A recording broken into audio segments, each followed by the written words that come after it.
Ladies and gentlemen, Alberta's pride. Hey, ho, hey, ha, ha, ha, this, hey, hey, hey, oh. Out in Alberta where the Rockies rise, Tommy Temper streaming with fire in his eyes from a lake house glowing in the moonlight's gleam. He's the YouTube king of the widest streams. Oh, Tommy Temper, you're a great guy, battling trolls with a spark in your eye. Conspiracy theories, politics and fun, streaming from the Rockies, you're second to none. Hot tub bubbling in the starlit skies, he's calling out the haters with truth in his lines, talking about the world from the left to the right. Tommy's got the mic, keeping it tight. Tommy Temper, you're a great guy, battling trolls with a spark in your eye.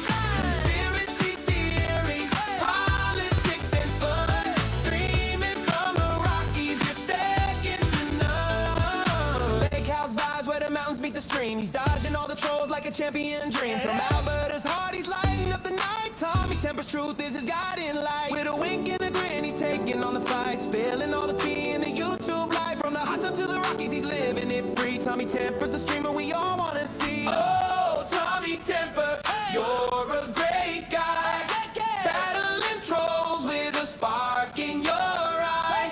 Conspiracy theories, politics and fun, streaming from the Rockies, you're second to none. So raise a glass to Tommy, the legend of the land. From Alberta's lake house, he's taking a stand with the Rockies watching and the hot tub steaming. Tommy Temper, the hero of YouTube dreaming.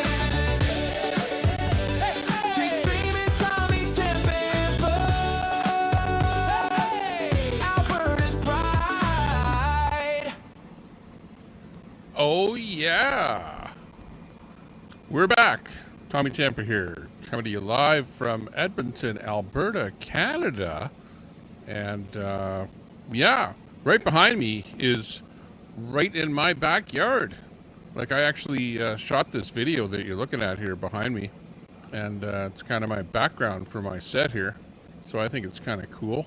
And yeah, nice to welcome you all back to the show.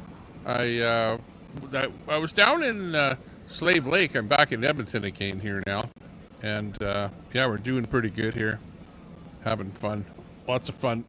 It's pretty much a little bit of a break from everything. And yeah, I was kind of watching what was going on down there in Iran and that whole thing. So we've got a bunch of stuff for you in that regard to look at. So we'll, kind of monitor what's happening there. I was actually working on my studio here and some software, getting some software operational to be able to spiff it up a little bit here. So that's kind of what I was working on. And yeah, like, this background is kind of part of what I was working on. There's another background that I've been kind of working on a little bit, and just kind of getting things software wise going here.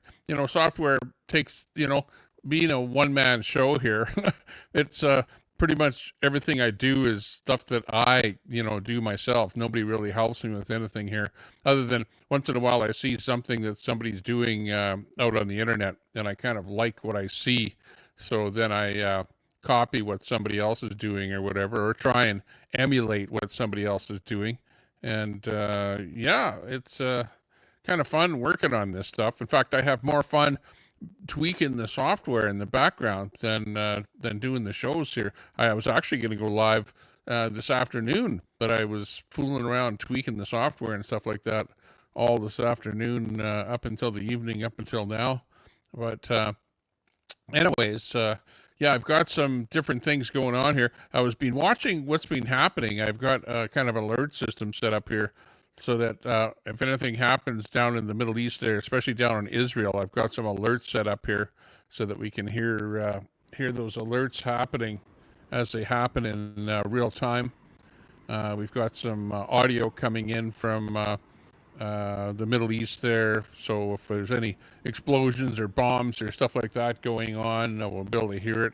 And we've got video from different sources, video of airplanes, basically the airplanes in the area over there in the Middle East, the ships over there in the Strait of Hormuz, and some radiation sensors in the area, pretty much worldwide, to see whether or not there's any atomic bombs going off, stuff like that. So yeah, it's pretty cool. Yeah, it's How to Stream 101 with Tommy Temper. Yeah, you're gonna watch it all here. But anyways, yeah, it's pretty cool. We're back here. We were out on our quad a little bit there. I don't know if you follow me on Facebook, you might see a little bit more about what I do than on YouTube, because some of the things that I do I post on Facebook, but I don't post on YouTube. So you don't see some of the stuff that I do. But if you follow me on Facebook, then you see some of the stuff that I've got posted up there. Railroader, good to see you. We got 12 Man in there. Gary Wade is in there. Let's see who else is popping in there. We've got Carrie in there. Hey, Carrie. Good to see you. Edward Cam. Hey, what's going on? We've got Salty in there. Good to see you, Salty. And let's see. Oh, SCN Security in there. Hey, yeah, I saw SCN live there today. He was doing a rebroadcast of some stuff going on there. So that was pretty cool. Looking good. Let's see who else there. I have to go back a little bit in the chat. Okay, well, that's all that everybody that typed in the chat anyways. Then probably there's a few other people watching the show in the background there. Yeah, but let's get on with the show here and show you a little bit about what I have set up here and what you're going to be able to see. We've got a bit of a thing with Trump going on here. Maybe we'll listen to that bit. It's a kind of revolving, a rotating thing with Trump's speech. Let's see, he gave Iran 48 hours to open up the strait, and then he extended it for another 5 days. So I don't know, maybe I should have a counter on my stream here to see, like a countdown timer, like because he gave him 48 hours, and when was that? Was that on Saturday or something like that? And now another 5 days. So is that going to take? Will it end up next Saturday or something when that timer will run out? And like the strait better be open, or else there's going to be more bombs flying and stuff like that. I was watching the action, and there were definitely alerts, and there were bombs flying from Iran over to Israel there today, because there were a bunch of alerts. If any alerts come up here today, I'll show you the alert map here, where it shows you exactly where the alerts are, where the sirens are going off in Tel Aviv or Jerusalem or wherever. It seems like they were mostly targeting places to the, I guess it would be the south of Jerusalem, in some of the outlying areas there. I don't know what there is to hit in there, industrial areas or something like that. So yeah, that's been kind of going on a little bit. But yeah, lots of stuff happening in the Middle East, and also lots of footage of bombs, explosions, and things like that. I didn't really set up anything for showing you that, but I can definitely do that here as time goes on. But yeah, let's bring you up with the window one here and show you a little bit about Trump. Let me see here. If I go to a multi-screen with Trump in here, and yeah, something like this might work out. Let's listen to Trump. An unacceptable choice. So does he have a target on his back, and how can you say I don't want to say whether or not he does, because that would be inappropriate. But hey, look, I had a target on my back because, as you people wrote pretty well, they caught the assassin that was after me. So we just got them first, but they caught the assassin. They have him now in custody, those after me. So, but people don't like to mention that, but they did catch him. And I'd like to congratulate our military, Secret Service, FBI, all of the people that worked on that, but they did. Yeah, please. Go ahead. No, go ahead, please. Thank you, Mr. President. You promised the Iranian people you would help them, but it sounds like you're willing to end this fight after your military objectives have wrapped up. Isn't that a betrayal of the Will people? I help them? I'd like to, if they can behave, but they've been very menacing. You know, they're great people. They have an amazing population. It's amazing, smart, brilliant, energetic. They have a great, I'd love to help them, but they have to be in a system that allows them to be helped. And right now they're in a system that only allows failure. And I don't want that. And I want a system that's not going to be attacking us. We want a system that can lead to many years of peace. And if we can't have that, we might as well get it over with right now. Yeah, please. Mr. President, as of today, there have been 8 U.S. military fatalities associated with the war in Iran. How many American deaths are you willing to have in this war? Well, as I said before, when you have conflict, it's been a very big 2 days, I have to say. And we'll be heading back to Washington, D.C. right after this. And I'd like to wish everyone a very good evening. And over the weekend, the United States military and the Israeli Defense Forces continued Operation Epic Fury very successfully. Over the past 9 days, we've carried out some of the most powerful and complex military strikes and maneuvers the world has ever seen. Now, you add that up to all of the other things, Midnight Hammer, getting rid of the nuclear threat from Iran, which was a big moment in history, in my opinion, and the great success we've had in Venezuela and all other places. Every place we've gone, we've had tremendous success.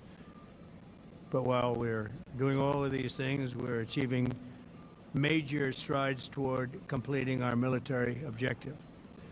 And some people could say they're pretty well complete. We've wiped every single force in Iran out very completely.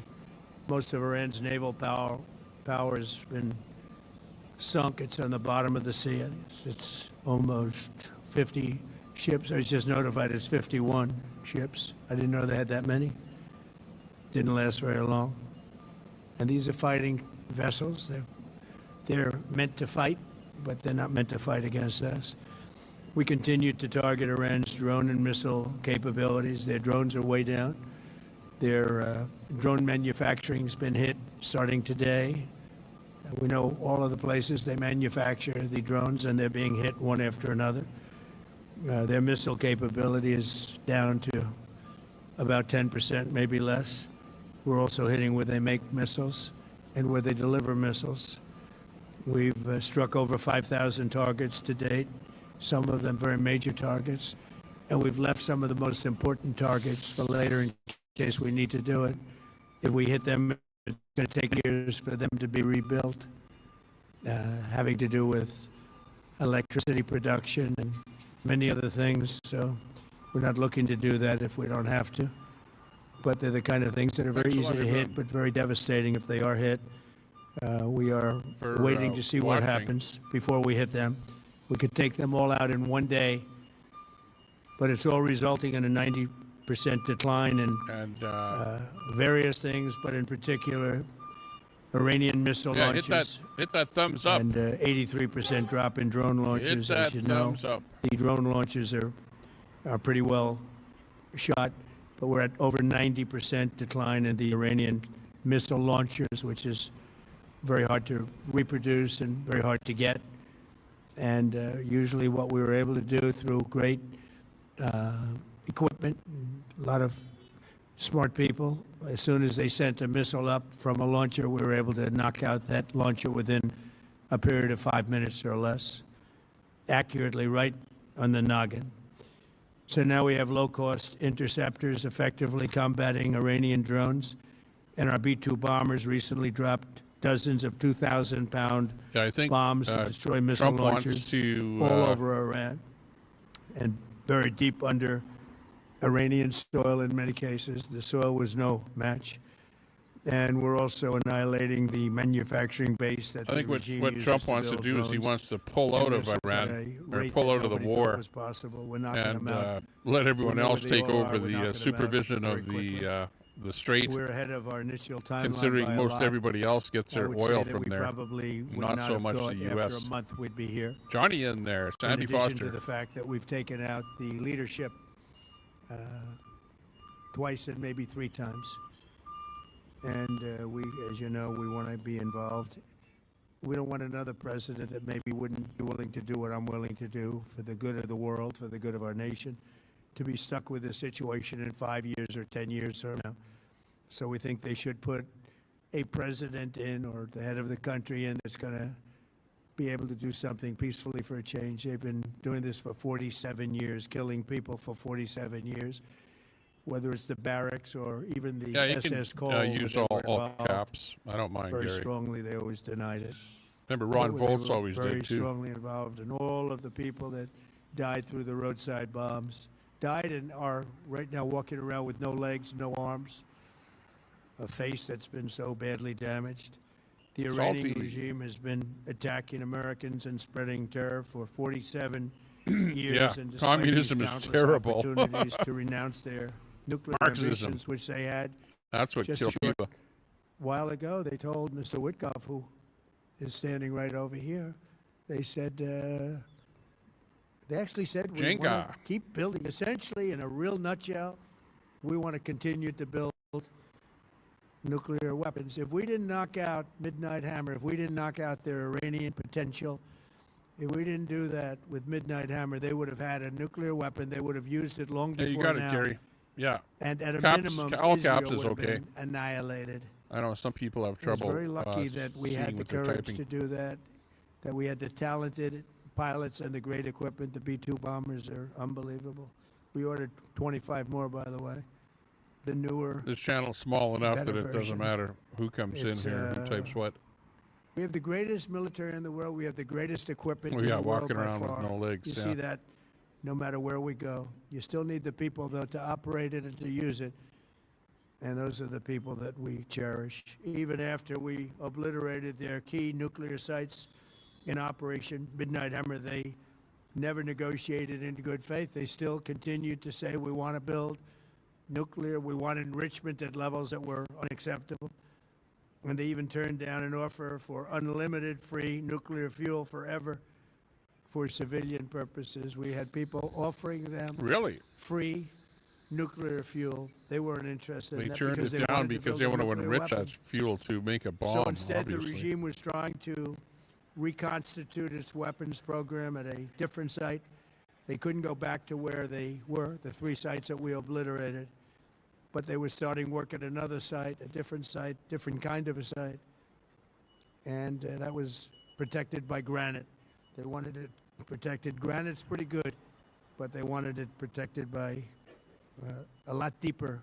They wanted to go a lot deeper, and they started the process while rapidly building conventional ballistic missiles. They were going to do it all at the same time. It threatened our overseas bases and soon could have reached even our homeland.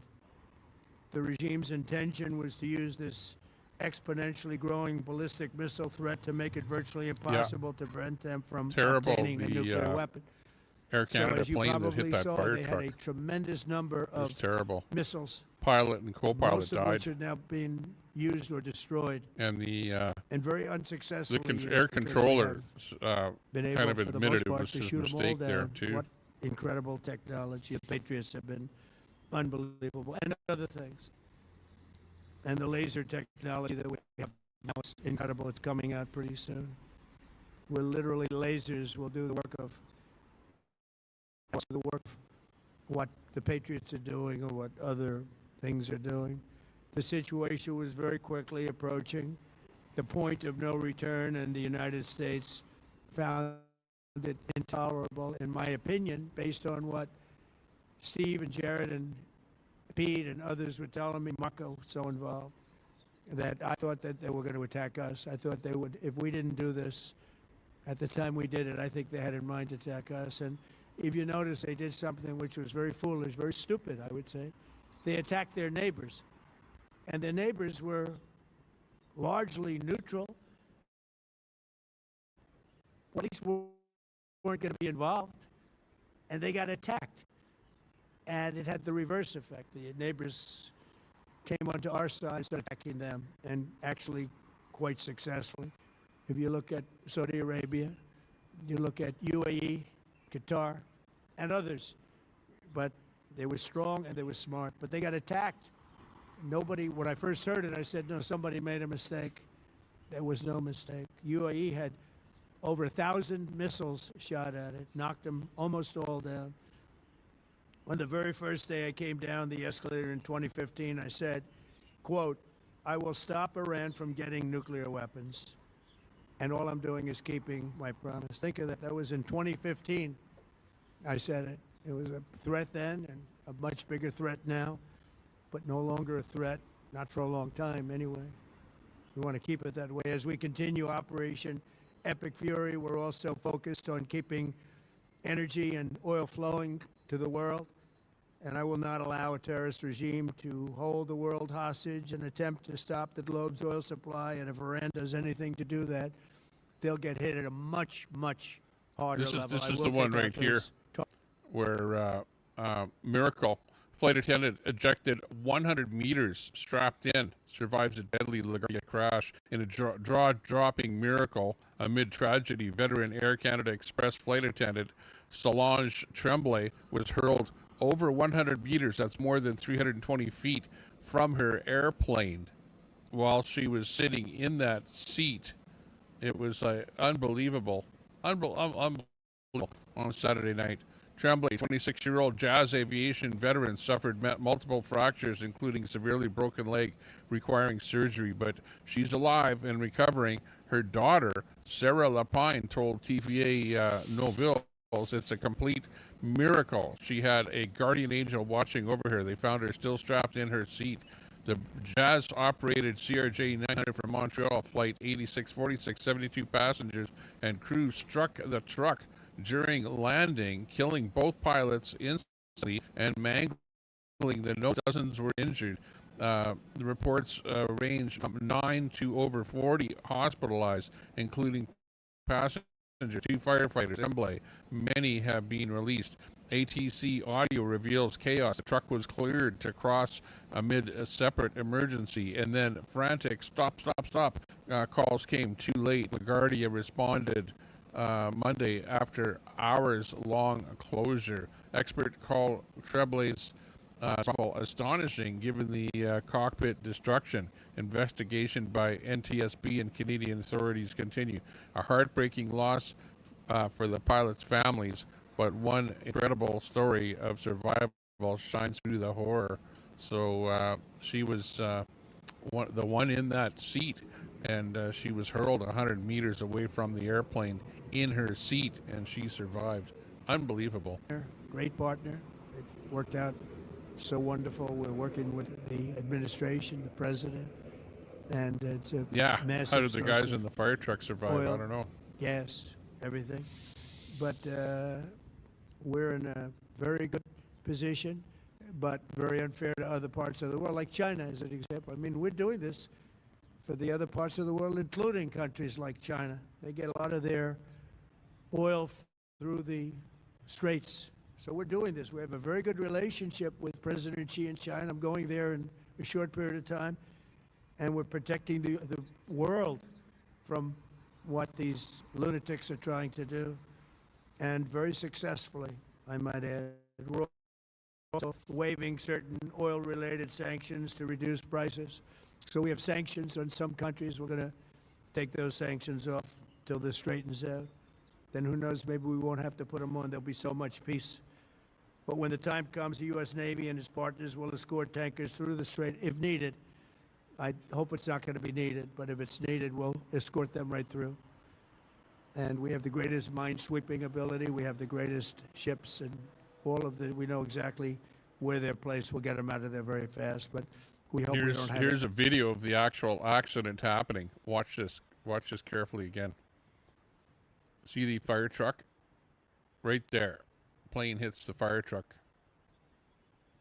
And the plane is going quite fast on the runway. I don't know what the exact speed is of that, but it could be like 100 kilometers an hour or something. 60 miles an hour. Something like that. And let's see, I don't know if we have the audio on this thing here. Hang on.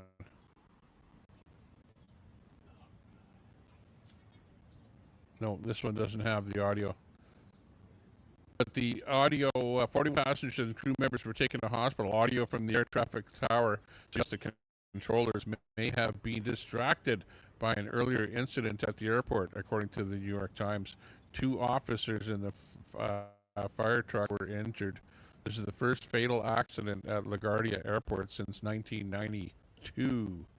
Passenger Jack Cabot says the plane landed pretty hard.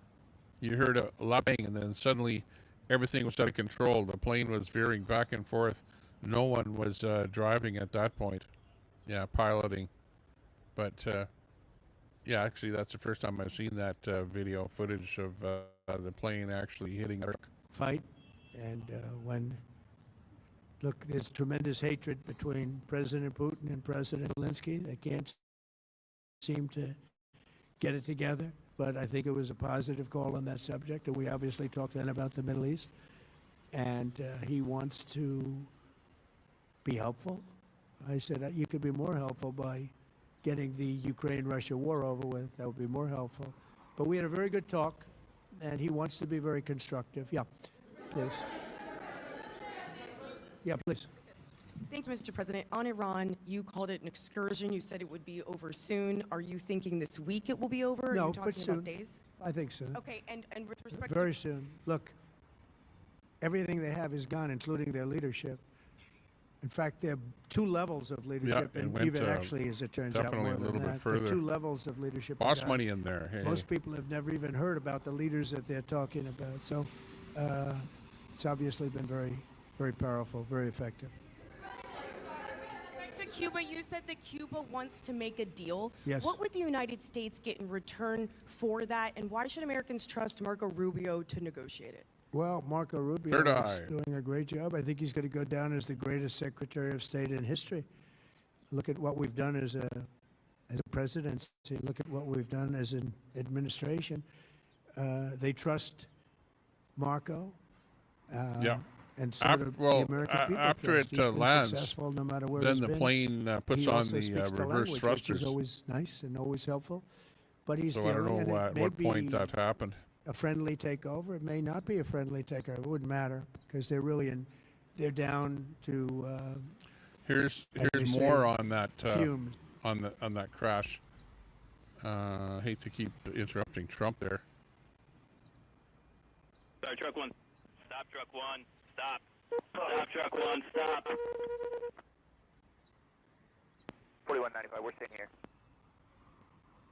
Bill 2603, go around. Runway heading 2000. Jet 646. Jet 646, I see you collide with a vehicle there. Just hold position. I know you can't move. The vehicle's there responding to you now. Is the runway closed? Bill 2603, go around. Runway heading 2000. Alright, 2000, go around, 2603. Guardia Tower.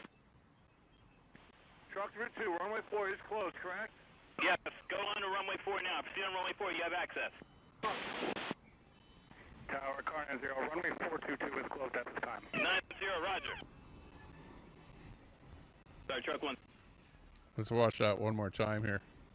You can see that from the top of the screen, the fire truck is coming downward towards the plane. Stop, truck 1. Stop. Stop, truck 1. Stop. 4195, we're staying here. Bill 2603, go around. Runway heading 2000. Jet 646. Jet 646, I see you collide with a vehicle there. Just hold position. I know you can't move. The vehicle's there responding to you now. Unbelievable. Unbelievable. I wish they had more. But whether it's Iran or somebody else, the fact that a tomahawk is very generic, it's sold to other countries. But that's being investigated right now. Yeah, please. Thank Thank you. Mr. President, you've said the war is, quote, very complete, but your defense secretary says this is just the beginning. So which is it, and how long should Americans be Well, I prepared think you for could this war say to it last both. for? The beginning, it's the beginning of building a new country, but they have no Navy, they have no Air Force, they have no anti-aircraft equipment. It's all been blown up. They have no radar, they have no telecommunications, and they have no leadership. It's all gone. So, you could look at that statement. We could hang on. call it We've got a some tremendous action happening success here. right now as we leave here. I could call it, or we could go further, and we're going to go further. But the big risk on that war has been over for 3 days. We wiped them out in the first 2 days. When you think about it, it's incredible. We wiped out a big Navy, very powerful Navy. These were ships. These were With the serious map that ships. you can These were see that I ships just brought you up on buy the larger when screen you're here, in battles. They're all right beside me. on the bottom This floor. is, The sailors an are all alert running right off now. the ships. They refuse to get on the ships.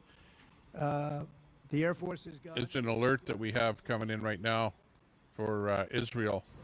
There's air raid sirens going off on all of those areas that you see in red on this map here. Drones are under fire as we speak. And Home Front Command, early warning. So Due to the detection of missile launches, alerts may be activated in the coming minutes. So stand by for incoming potential missiles or drones into Israel. You mentioned you were going to waive certain additional oil waivers or sanctions. Can you talk a little bit more about that in a particular? Well, are we're you looking to considering keep measures the oil like- prices down. We went artificially up because of this excursion into a very positive thing. I mean, this was an excursion that a lot of And people right now wouldn't we've have got thought. Western I knew oil prices would go up if I did this. and WTI they've crude gone right up now. Probably It dropped a less little than bit. I thought It they'd was do. at about 100. But I don't think anybody There thought you it go, would and be it's this dropped down to successful. This was 91. a military success, the likes of which people haven't seen. We have the best military. We have the best equipment. We have, I believe, the best generals. We have the best. And this went very quickly.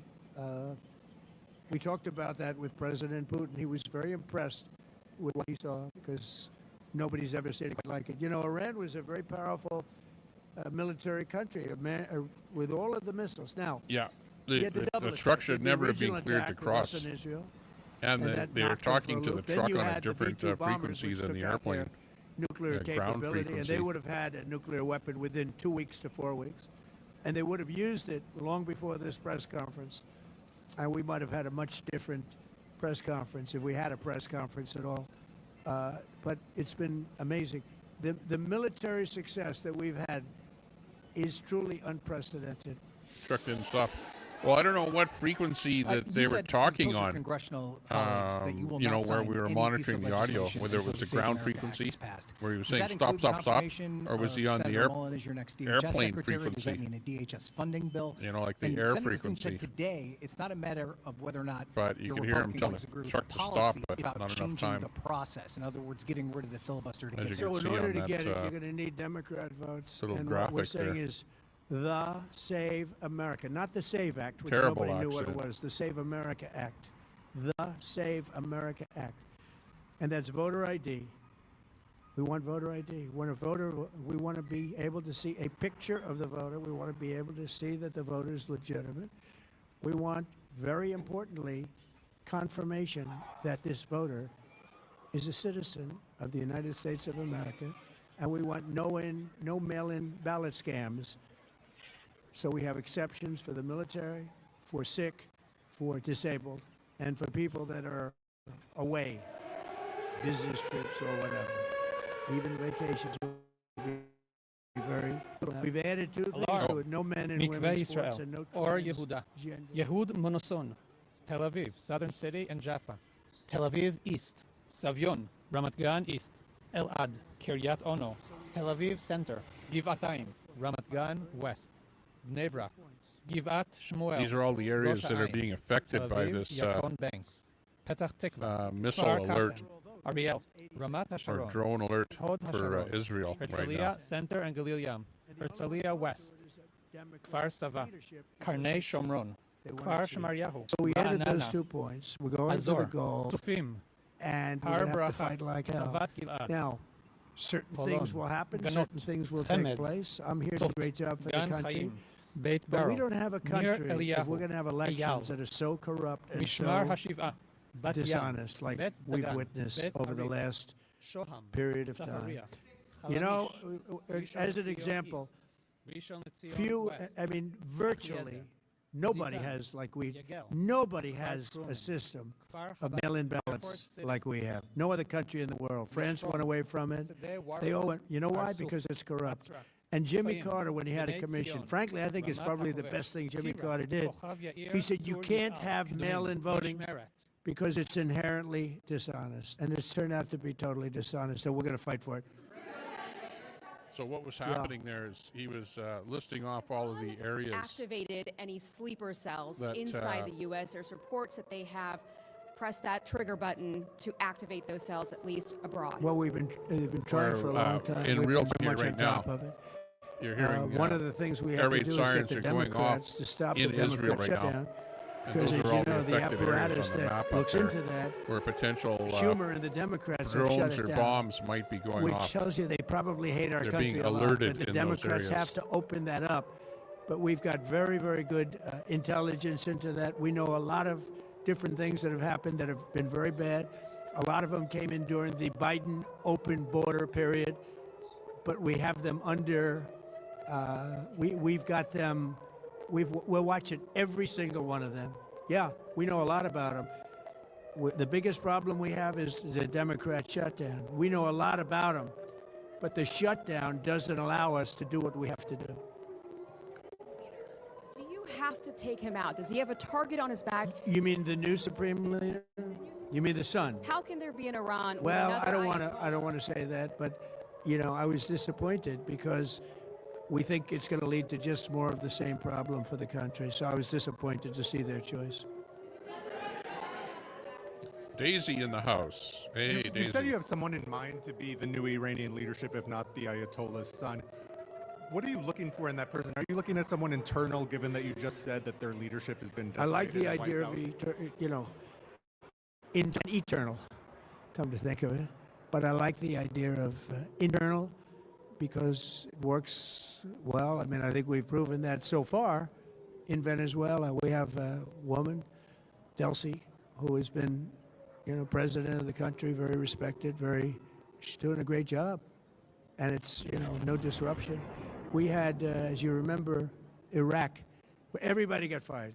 The military got fired, the police got fired, the politicians got fired. There was nobody. And you know what they turned into? ISIS. And we don't want that. We don't want that. So I would like to see people that are inside go. Now they talk about the son of the Shah. They talk about other people. But, you know, hasn't been there in many, many years. We have a formula that's been very good so far, and I think it'll continue to be good. The relationship is extraordinary with Venezuela, smart country. We've taken out 100 million barrels of oil. It's right now in Houston being taken care of and made so beautiful. And you have to see this at work. They have, it's brought to the refineries. It's being refined in Houston, which is made exactly for that product. And so far, but it's 100 million barrels of oil, and now they have another 100 million barrels coming. And it's like a partnership. We're getting along so well with them. It's great for Venezuela, and it's great for the United States. Yeah, please go ahead. Mr. President, you just suggested that Iran somehow got its hands on a tomahawk and bombed its own elementary school on the first day of the war. But you're the only person in your government saying this. Even your defense secretary wouldn't say that when he was asked, standing over your shoulder on your plane on Saturday. Why are you the only person saying this? Because I just don't know enough about it. I think it's something that I was told is under investigation. But tomahawks are used by others, as you know. Numerous other nations have tomahawks. They buy them from us. But I will certainly, whatever the report shows, I'm willing to live with that report. Yeah, please. You said earlier that we've already won in many ways, but we haven't won enough. What do you consider enough? What's your baseline? Where they're not going to be starting the following day to develop a nuclear weapon. Where they'll look at that man and some other people from the administration and say, all right, we're not going to do it. They were not willing to say that. And when Steve called up and he said that to me, I said, well, here we go. Let's do it the hard way. But the hard way, I think, is probably the easy way. When basically I can see that they will no longer have any capacity whatsoever for a very long period of time of developing weaponry that could be used against the United States, Israel, or any of our allies. We have great allies in the Middle East, great countries that are allies. And they were staying out of it until they got hit. Someday they'll have to do a story. Why did he do that? Why did they do that? But they were going to hit them. If I didn't hit them first, they were going to hit our allies first. I believe, upon information and belief, but I believe that he was going to, they were going to take over the Middle East. They were looking to take over the Middle East. Now, had Operation Midnight Hammer not taken place, that was definite, because they would have had a nuclear weapon within a matter of weeks. But that took place. That was a setback. But look at the number of missiles they were able to buy and make over the last 6 months. And those missiles were aimed at various countries. And when you look at over 1,000 missiles shot at like UAE, they were looking to take over the Middle East. We got there first. Lucky. I'll tell you what, the Middle East and those countries, very rich countries, are very lucky that I was president instead of somebody else. We're listening to multiple audio here, just in case we hear some, yeah, we're in a bunker here. I don't think so, no. In case we hear a bomb go off or some ordnance I would say there. philosophically a little bit different Because we are watching these videos live right here. All the videos we're watching are live except for Trump. Enthusiastic about going, but he was quite enthusiastic. Not sure what that I felt it was something we had to do. machine gun I didn't feel noise we had a is. choice. If we didn't do it, they would have done it to us. I felt, based on the negotiations that were being had by Coming in Steve from Witkoff Facebook, and Jared Kushner Sharon. and Marco and Pete and everybody was involved, I felt that they were looking to tap us along before they hit. Yeah, what and I about the thought they were blood gonna being hit. spilled in And if they Iran hit by us their first, that would have been a government? very Yeah, bad thing. exactly, Sharon. In the back, That's please. why the Persian people of Iran are okay with Trump, removing the Islamic regime. About the Strait, you mean?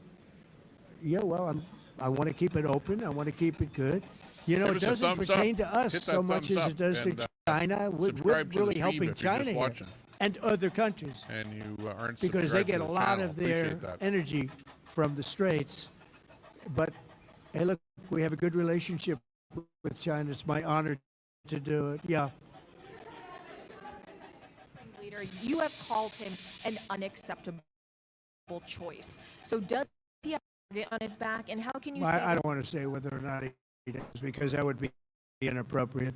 Hey, I had a target on my back because, as you people pretty well, they caught the assassin that was after me. So we just got them first, but they caught the assassin. They have him now in custody that was after me. So, but Yeah, I'm in people Edmonton don't like here to right mention now. that, but they Back in did Edmonton catch him. And again. I'd like to congratulate our military, Secret Service, FBI, Gonna be all of the live people that worked from on that, Edmonton. but they did. Yeah, please. Go ahead. No, go ahead, please. Thank you, Mr. President. You promised the Iranian people you would help them, but it sounds like you're willing to end this fight after your military objectives have wrapped up. Isn't that a betrayal of Will the I people? help them? I'd like to, if they can behave.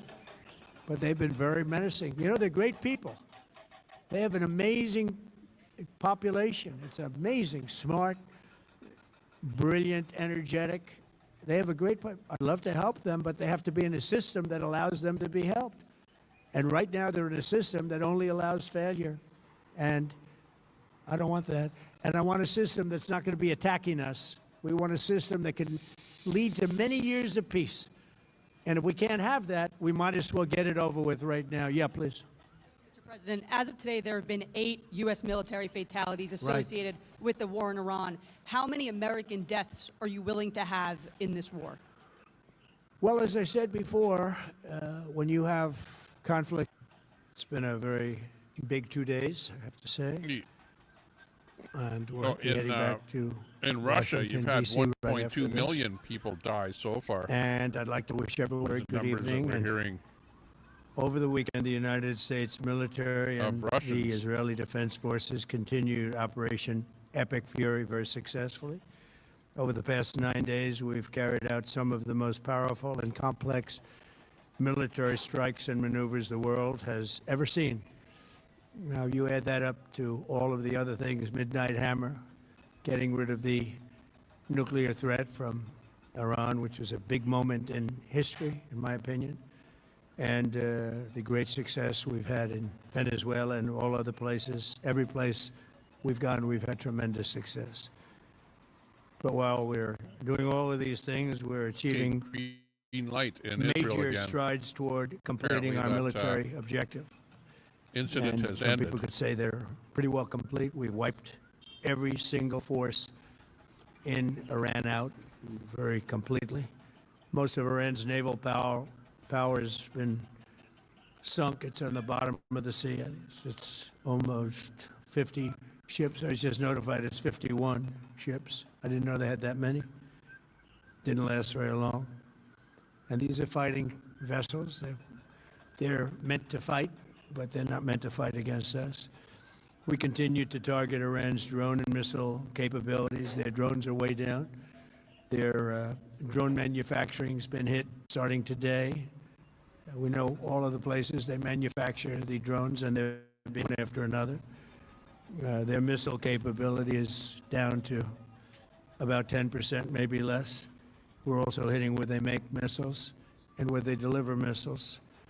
We've struck over 5,000 targets to date, some of them very major targets, and we've left some of the most important targets for later in case we need to do it.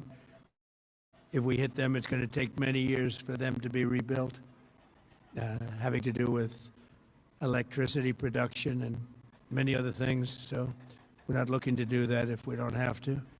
But they're the kind of things that are very easy to hit, but very devastating if they are hit. This is a possibility we are that waiting to see what happens from before we hit them.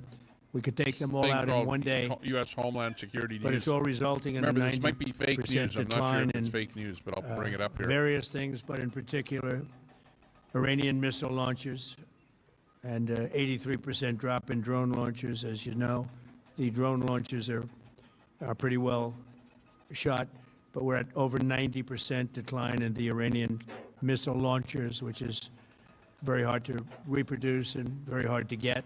Check this out here. I don't know if this is true or not, but this says this might be fake news. I don't know what it is, but you might have heard about this. Iranian sleeper cell strikes an American refinery in Texas. America is under attack. I don't know if anyone heard anything about this, if this is true or not, but we have this video just in. So 4 hours ago, this came in.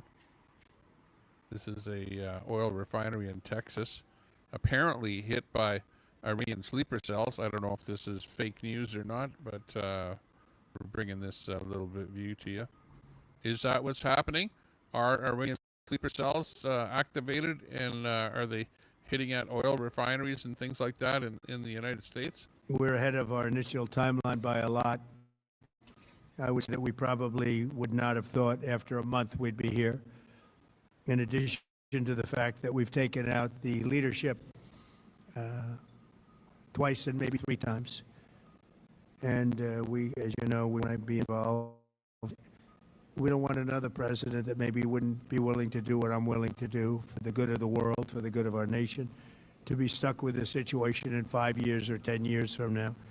So we think they should put a president in, or the head of the country in, that's going to be able to do something peacefully for a change. They've been doing this for 47 years, killing people for 47 years, whether it's the barracks or even the SS Cole, where they were involved very strongly. They always denied it.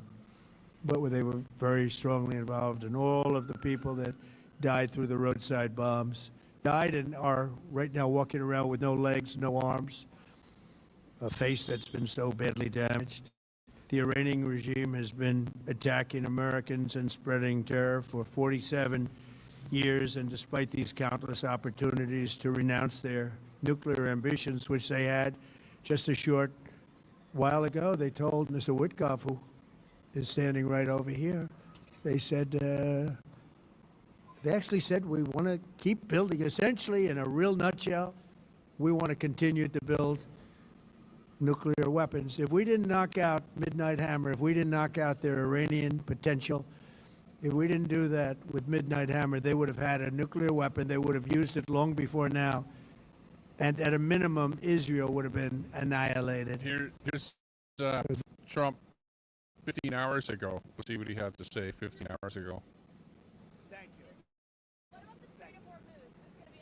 That'll be opened very soon if this works. How soon? And who's in control of it? Will Iran still be able to control the flow? Be jointly controlled. Maybe me. Maybe me. Me and the Ayatollah, whoever the Ayatollah is, whoever the next Ayatollah. Look, and there'll also be a form of a very serious form of a regime change. Now, in all fairness, everybody's been killed from the regime. They're really starting off. There's automatically a regime change, but we're dealing with some people that I find to be very reasonable, very solid.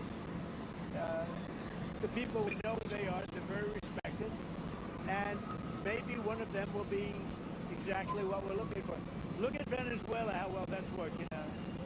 We are doing so well in Venezuela with oil and with the relationship between the president-elect and us. And maybe we find somebody like that in Iran. I don't know.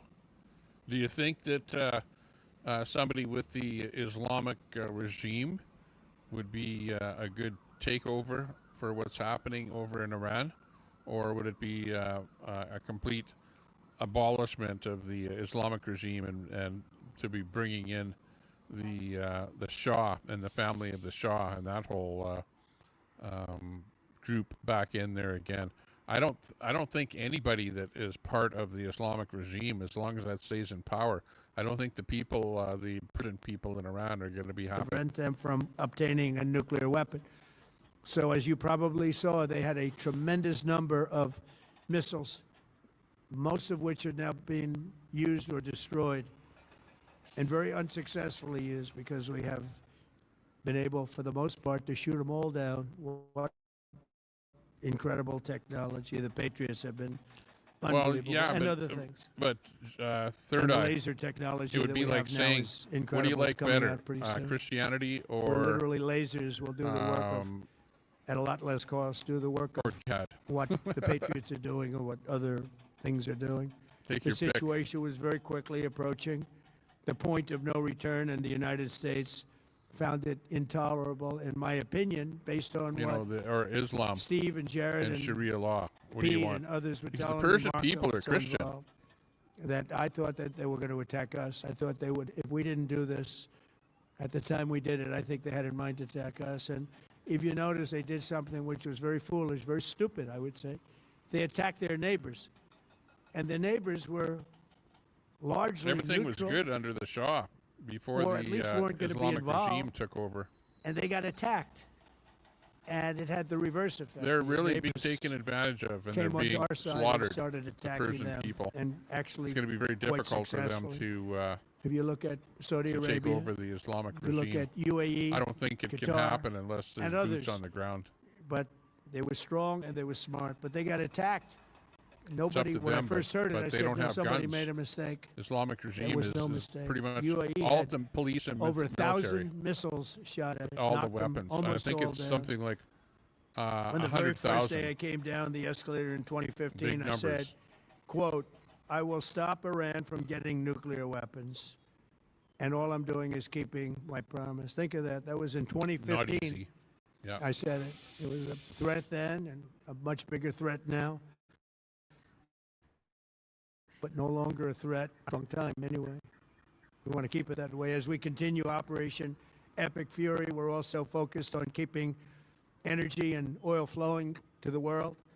and I will not allow a terrorist regime to hold the world hostage and attempt to stop the globe's oil supply. And if Iran does anything to do that, they'll get hit at a much, much harder level. I will take out those targets that were easy and that I mentioned just before. We'll take them out so quickly, they'll never be able to recover, ever. If they want to play that game, they better not play that game. In the long run, oil supplies will be dramatically more secure without the threat of Iranian ships, drones, missiles, nuclear menace, or anything. So the Strait of Hormuz is going to remain safe. We have a lot of Navy ships there. We have the best equipment in the world. There's this other bit inspecting here. for mines.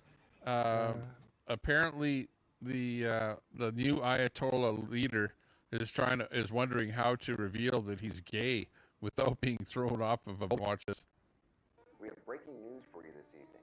It appears that Ayatollah Mustafa Khamenei, Iran's new supreme leader, is gay. This comes after his internet search history was leaked to the press, which shows he was Googling things like how to come out of the closet in Iran without being thrown off a roof, or how to watch Brokeback Mountain in Iran without getting caught by my father's Iranian Revolutionary Guard, or even things like, is that cute American gay guy Pete Buttigieg single? Anyway, oil prices...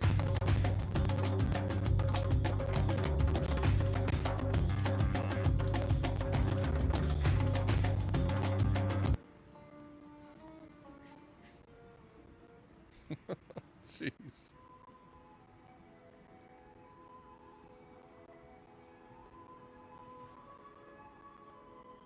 Oh no.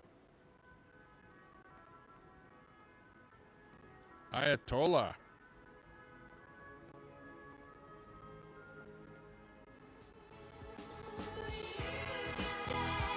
Oh no.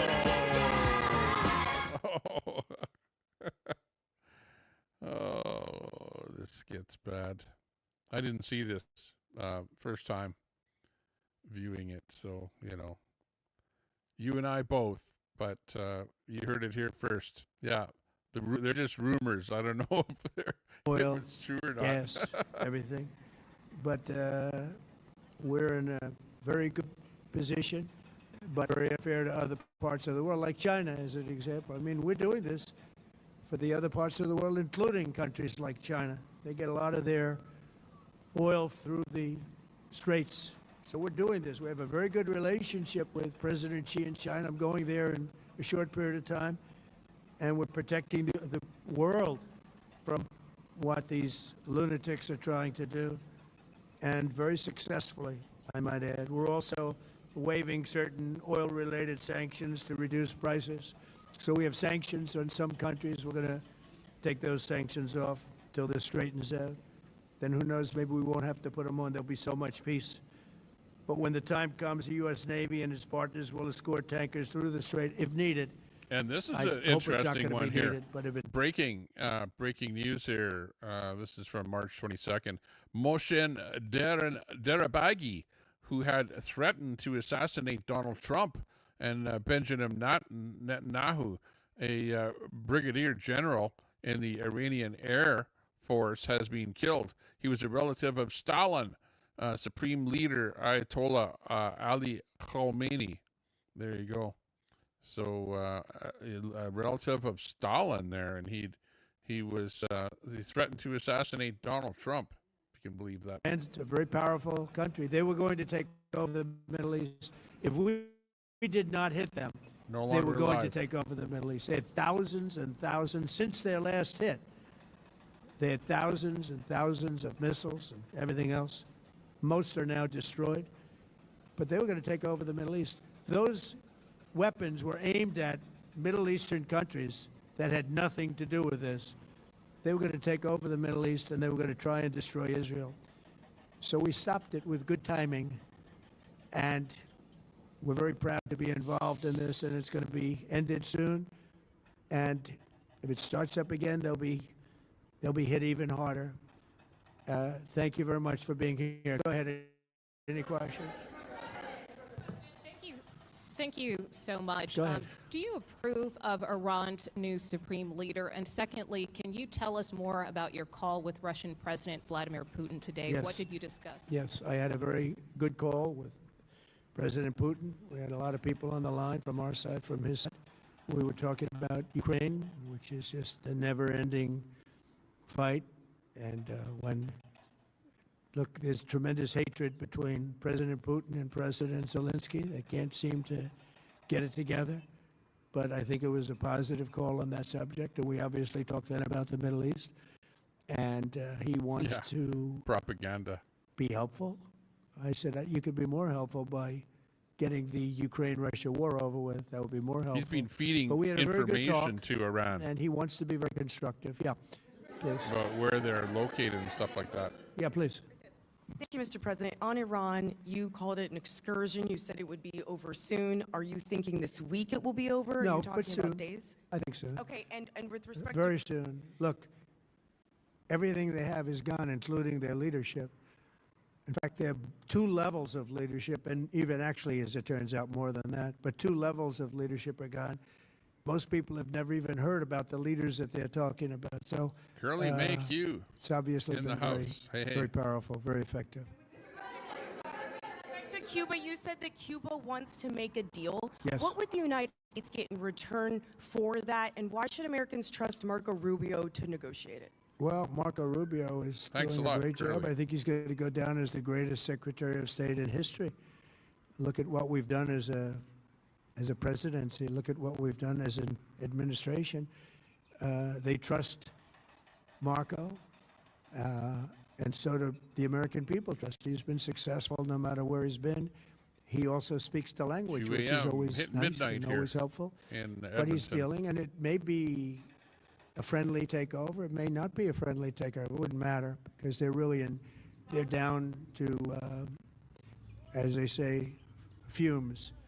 They have no energy. They have no money. They're in deep trouble on a humanitarian basis.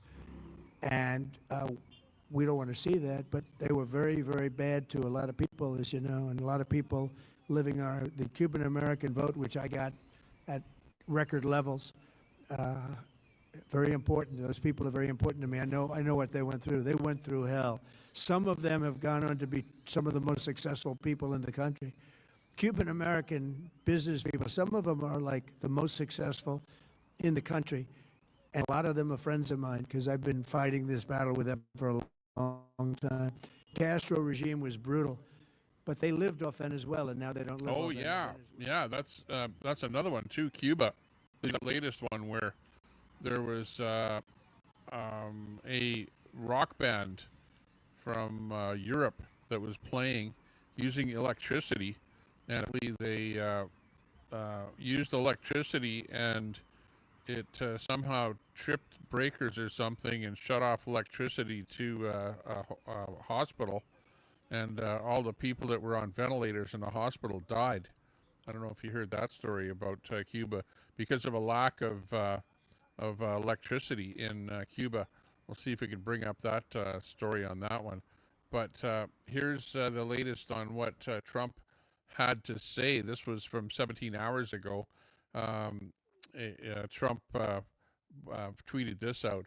I am pleased to report that the United States of America and the country of Iran have had over the last 2 days very good and productive conversations regarding a complete and total resolution of our hostilities in the Middle East based on the tenor and tone of these in-depth, detailed, and constructive conversations, which will continue throughout the week. I have instructed the Department of War to postpone any and all military strikes against Iranian power plants and energy infrastructure for a 5-day period. So Trump initially gave Iran 48 hours to stop the bombings in the Strait of Hormuz, and he's apparently given them another 5 days on top of that. So that's actually a 7-day period at this moment in time, subject to the success of the ongoing meetings and discussions.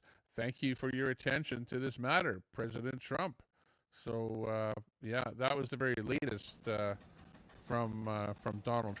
Let's see if we can come up with that information on the hospital. Give you the story on that one.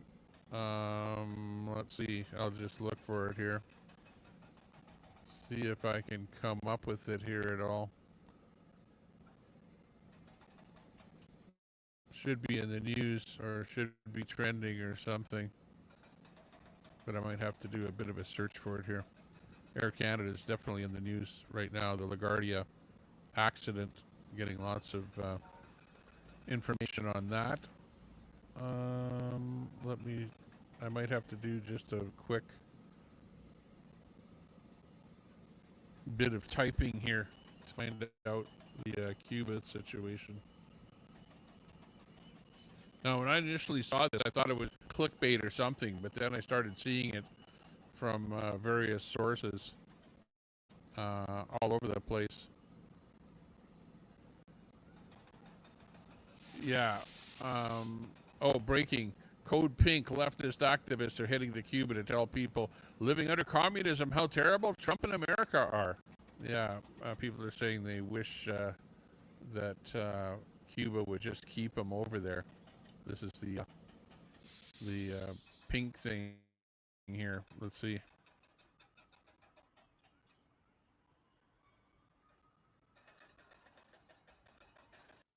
We have this entire charter flight full of people, and as important, full of medicines. And we're so excited to be with the Cuban people and show our support, show our solidarity, and to say that this cruel, inhumane, barbaric policy of the Trump administration has to go. So we're on the plane So now. hang on. So when they get to Cuba, are they going to stay in a hotel that has electricity, but meanwhile the rest of the country doesn't have electricity? Is that what's going to happen? And let's see if we can come up with this story. Oh yeah, you've got this this guy, Hassan Piker, the most lefty streamer over on Twitch there. I didn't hear what he had to say, but let's listen to Hassan Piker here. This guy here, he put a shock collar on his dog there, and because the dog wasn't sitting still behind him in the set there, he apparently gave the dog a shock there. So that's his claim to fame. But he's quite a lefty streamer over on Twitch there. Hassan Piker. It's incredible. It's truly one of my favorite places officially. I totally understand why Will was saying that about Cuba. It's remarkable. The people's resilience is remarkable. There's, and it's funny how these guys, like put Marxism, communism, stuff like that on a pedestal. Look at, he's even kind of wearing a kind of a Cuban Castro hat or something there. Oh my gosh. I mean, there's like rolling blackouts that take place throughout the day, every day, all around the country, Yeah, right? because Trump is putting the pressure on Cuba so that they will basically get rid of their government and form a democracy where people are going to be able to vote for who's in power. Man, you've had the Castro family running the show in Cuba ever since he took over.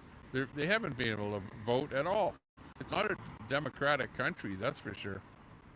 11 million people. But today is a beautiful day out here. It's like 75 degrees, sunny. People are partying. People are partying in the fucking streets. Yeah, without electricity, without gas, and without food, right? Okay. I don't know if it's like an island mindset. I don't know if it's like... Oh, yeah.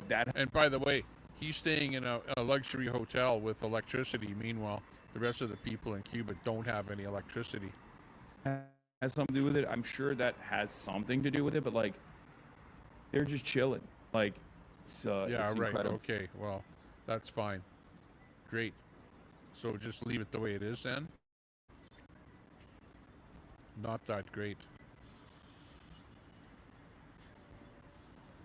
And Cuba is losing control. Absolutely losing control.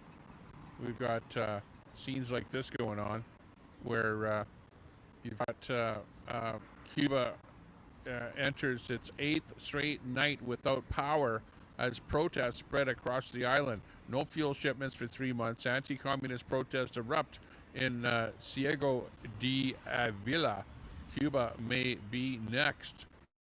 Venezuela was first. Maybe Cuba will be next. I don't know.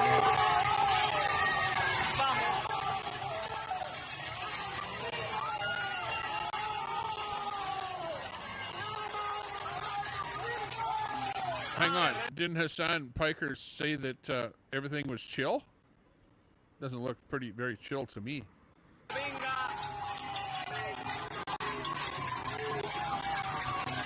I don't think they're partying out in the streets. That doesn't look like a party. I think it looks more like a protest.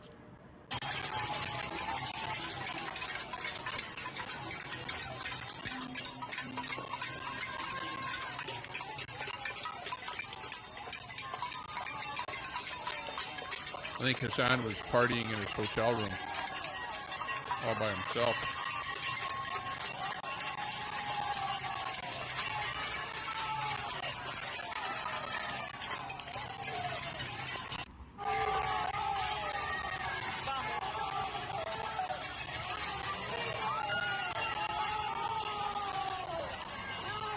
Yeah, that's pretty sad in Cuba.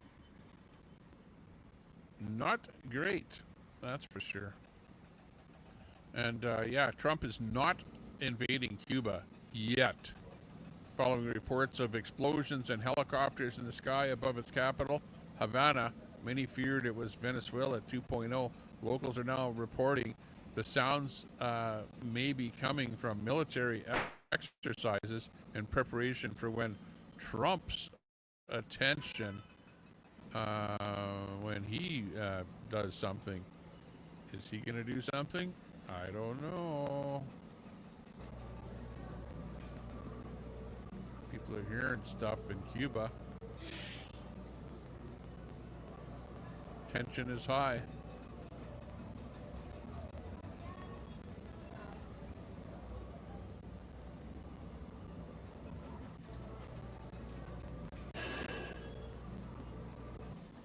Tension is high.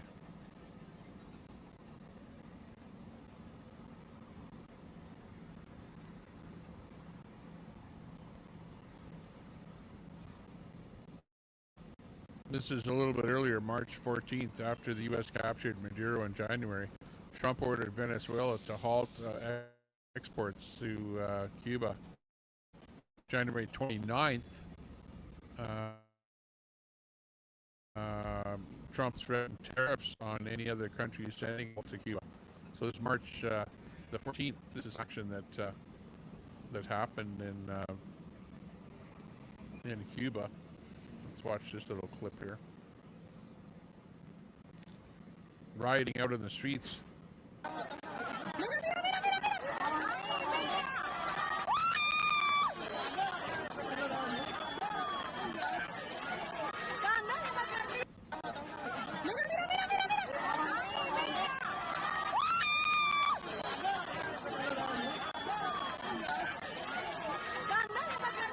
Definitely having trouble in Cuba as we speak. Mexico folded within 48 hours. Cuba's electric grid runs 80% on oil. Cuba has had blackouts now for 8 days. The people are protesting and burning down communist government buildings. That's what we saw there. Marco Rubio, whose parents came from Cuba, is likely behind the strategy and pushing the communist government out of power. Yeah. Craziness.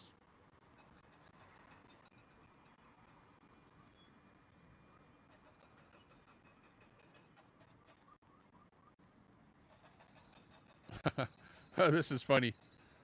You know, this is a Piker again here on over in Cuba.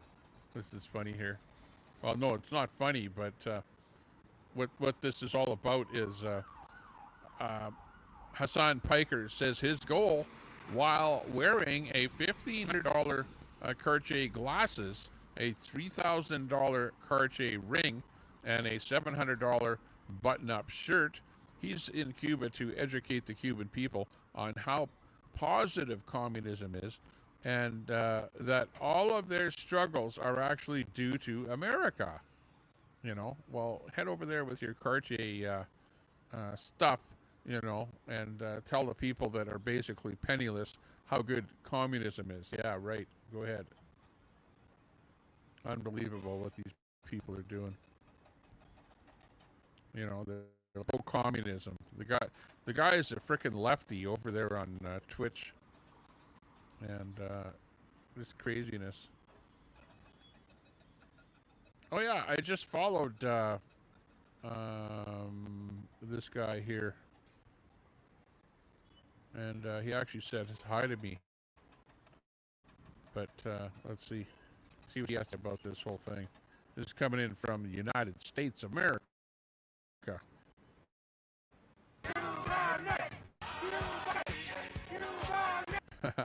Kumbaya.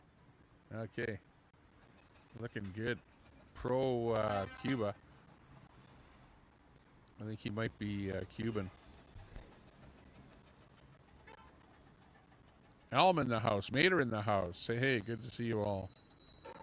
I'm not sure who else I missed there. I was kind of concentrating. We got Wonky in there. Wonky Eye Stacy. Your code pink.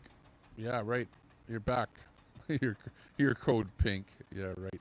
Head over to, hey, well, if you're code pink, head over to Cuba ASAP. They need your help over there. Just don't expect to have any electricity, you know, or food or any necessities of life while you're over there. Okay? You know what I mean, right?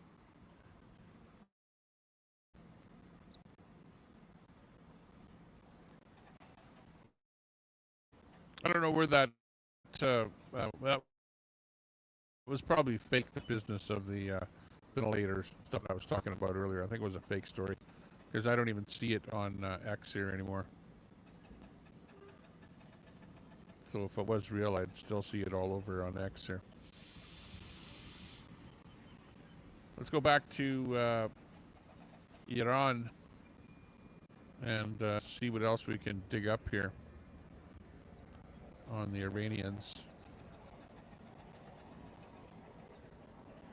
What else is new here?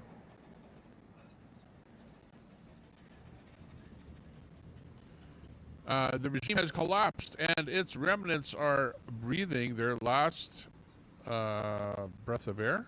Not a single Israeli or American leader has Iran and its gangs been able to target. Not a single Iranian missile China axis has managed to make a big crater. Not a single Iranian missile fortifications and nuclear bunkers. Not a single Iranian aircraft is capable of flying in Iran or outside of it, as the Iranian Air Force has been wiped from existence. There are no naval military sectors and boats, only small fishing boats. And that toss sea might. 1, 2, 3, 4. Let me just double check my audio here on edit my mic settings a little bit here. No, my mic is cranked up on StreamYard. There are only suicide drones that are being hunted down, with their numbers dwindling terrifyingly due to strikes, factories, and mountain caves that are being wiped from existence. This is all coming from Imtiaz Mahmoud on X, who is saying there is no longer any leadership in Iran. They've all been eliminated, with fourth whom death is pursuing, and a fifth column that doesn't even use phones out of fear of the consequences. The regime has collapsed, but you know it. So that's what he's saying about this whole thing. Let's check out some here. Whoa.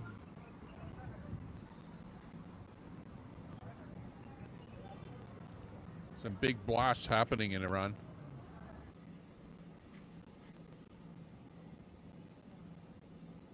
Some bunker busters and stuff like that going off. Huge explosions. Whoa. It's almost like what you'd see off of a volcano or something like that. Wow, amazing. Here's a look at, this is what I remember. When I was in Iran, This is what it was like, okay, in Iran. It's like, see that car in the background there? That car is called a Paykan, and they actually manufactured that car in Iran. The Paykan was the name of that car, and we actually were in a Paykan. The guy that I was with, me and my buddy, we were in Iran there. We lived there for about a month, and we were driving around in his Paykan. He was like, in Iran, it's like red lights. People go through red lights. They don't even worry about it. He's like burning donuts in the middle of the road and stuff like that. We went up to like a A&W type place, a kebab joint, and they brought beer and kebabs out to the car, and we were drinking beer and eating kebabs and stuff like that. Like, that's how liberal, if you want to call it liberal, or that Iran was. And this is the way people dressed when I was there. I saw the way it was, before the Islamic regime took over and then forced all of the women to wear the hijab and brought in Sharia law and stuff like that. The people were Christian. These are Christian people that you're looking at here. They have their own version of Christianity, Persian version of Christianity. But this is what life was like back in the good old days. This is what people remember. It's like times were good back then, but then the Islamic regime took over, and they were all forced into repression. It's like turning back the clock literally centuries. And you know what? They're trying to bring all that stuff over to the Western world. You talk about Islamism, and the politicians over in Canada, United States, over in Europe, the UK, they're all just plain. They're not even thinking about what they're doing. These people are wanting to not have that in their country because they know that it's something that is extremely repressive. But yet in the Western world where we live, they're like, oh, come on, bring it over, bring it in here. Yeah, we want it over here. And don't say anything, because you're going to be a bad person and we're going to lock you up for talking about this kind of stuff. Like, to hell with you. This is not a good situation. I saw it. I witnessed it. I saw what was happening over there. And I see what the people are actually complaining about here now. And regime is basically, done away with probably about 40,000 people since they started protesting here in the last couple of months. So unbelievable. Unfrickin' believable.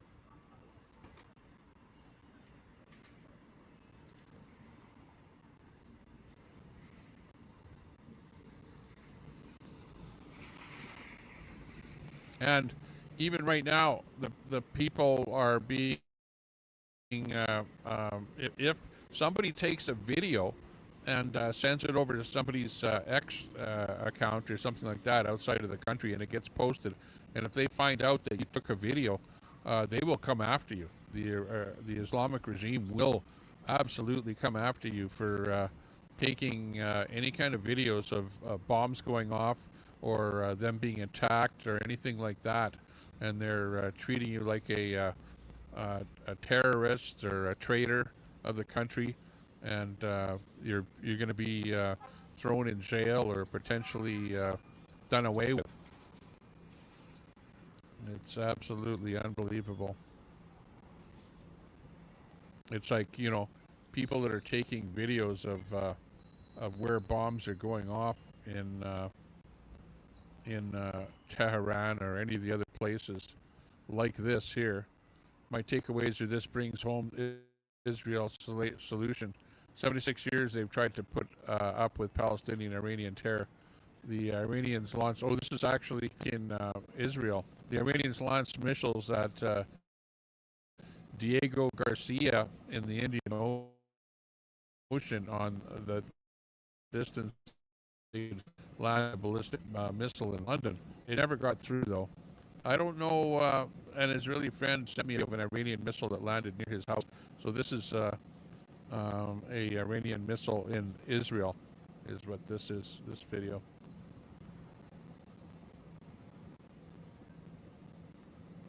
So definitely they're fighting back. There's definitely a war going on in the two countries. Israel, mostly Israel and Iran are being bombed, but there's a lot of other countries that are getting collateral damage.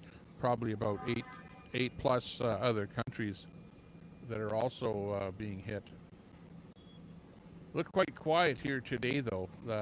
Most of the shots that we're looking at in this video here, with all these videos here, are Tel Aviv and other places in Israel, Lebanon. And it doesn't look like too much drone or bomb activity today.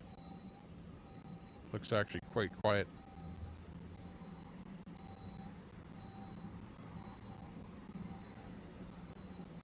Lots of stupid memes on X.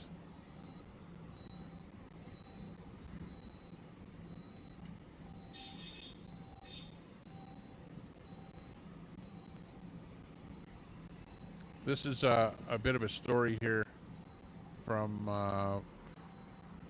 a distinguished Columbia University professor, Jeff Sachs, on President Trump's claim that the U.S. is engaged in negotiations with Iran. Yeah, there's a bit of controversy on that too, because Trump says that, you know, he's talking to Iran. He's got negotiations going on with Iran. We read a little bit about that earlier. And some people are saying, or the Iranians are saying, no, they're not talking to Trump. So there's all kind of controversy going on there as to whether or not there is any kind of negotiation going on. The Iranians have been saying very clearly that there are no negotiations. I think it raises questions about the president. So let's listen to this story on that whole business. The Iranians have been saying very clearly in the last few days there are no negotiations. They have stipulated their terms very explicitly, that the U.S. must leave its military bases in the Gulf region, must end its aggression unilaterally, must pay reparations. These aims have been very clearly articulated and officially articulated after the president. But what's interesting, Curly May, because yeah, you're agreeing with that whole thing, is that Trump has given Iran another 5 days. He gave them 48 hours, and then he gave them another 5 days to negotiate with them. So if there's no negotiations going on, who the hell is Trump talking to, and why would he give them another 5 days to clear out the Strait of Hormuz? And what exactly is going on? Curly May says Trump told the news people that they won't get a license again if they keep saying certain things. Oh, you mean like the news media? Wow. Iran has always talked about both out of both sides of their mouth. Yeah, well, yeah, who can you believe? You know, you'd hope you could believe Trump, you know. Statement, all of it was denied by the Iranians, which would be unusual if indeed there was some kind of progress.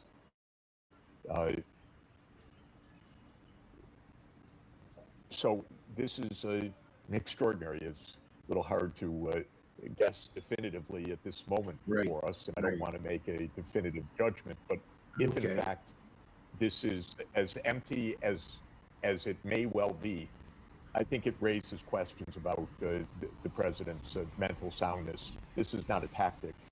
This is delusional and very dangerous. So we will see shortly what this really means, but it could mean something about the president's state of mind. Wow. So that's what the professor has to say. But you know, personally, I don't trust professors. Professors are usually somewhat lefty, and you know, they preach Marxism and crap like that in the universities. So whenever I hear some professional professor, you know, being interviewed for almost anything, my eyes roll and I go, here we go again. So it doesn't surprise me that he would say something like that.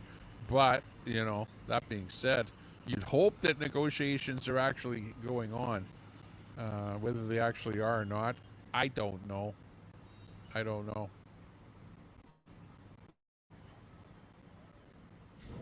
Who knows? I guess we'll find out what happens after 5 days. We'll find out whether or not anything is happening. But Trump is saying that negotiations are positive. So basically, if the leaders have all been pretty much decimated, who the hell is he actually talking to? Like, what leader is left there? You know, is it the so-called gay dude, the gay Holomini that is the cardboard cutout? I don't know. Time will tell, I guess.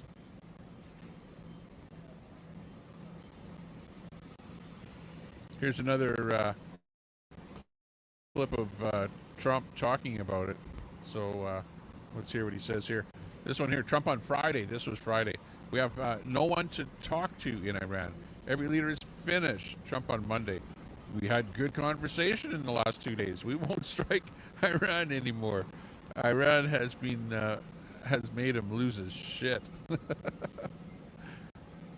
him, I said, Dan, if you don't mind, stay in the Situation Room. You watch all of the attacks that we're getting those guys. They don't know what's happening. The Navy's gone, the Air Force is gone, their anti-aircraft is all gone, it's all gone. Their radar is all gone. Their leaders are all gone.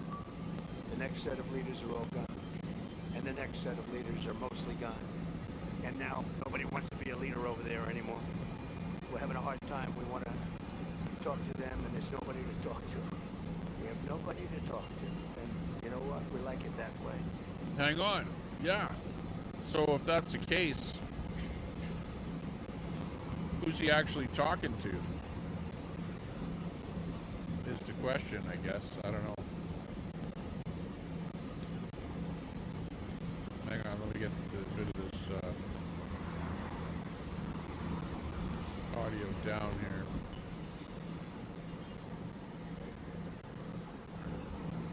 Trying to figure out where the audio is coming in here from.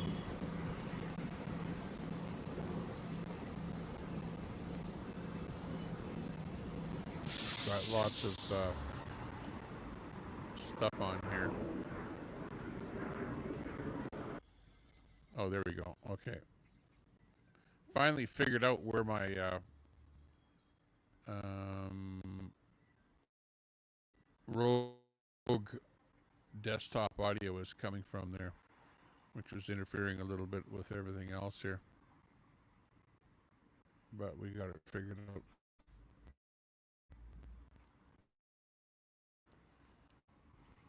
Let's see. Scott Bitter. If I were the Iranians, I would actually take out the Israeli desalination plants now. Right now. End Israel right now. Just end it. End it. Make Israel over. Israel needs to cease to exist. It is literally the cancer of the planet, says this dude here, Scott Ritter, which, wow. You know, it's amazing to see the number of people that are anti this whole thing, you know. I don't really like playing stuff like this, but let's listen to it here. If I were the Iranians, I would actually take out Israeli desalination plants now, right now. End Israel right now. Just end it. Just take it out, end it. Make Israel over. You know, Israel needs to cease to exist. It is literally the cancer on the planet. Oh, wow. That's amazing that he's saying. Where's Brett? That guy would be a good friend of Brett's there. Yeah, myself, I don't know. I see Iran as being, you know, kind of a cancer in the Middle East there, with little terror cells all over the place that are plaguing everybody else. They're attacking American bases, attacking Israel, causing an awful lot of mayhem in the Middle East there. And they're wishful to, Israel has the atomic bomb. I don't see where Israel is threatening anybody with their bomb at all. They're being very conservative with the whole thing.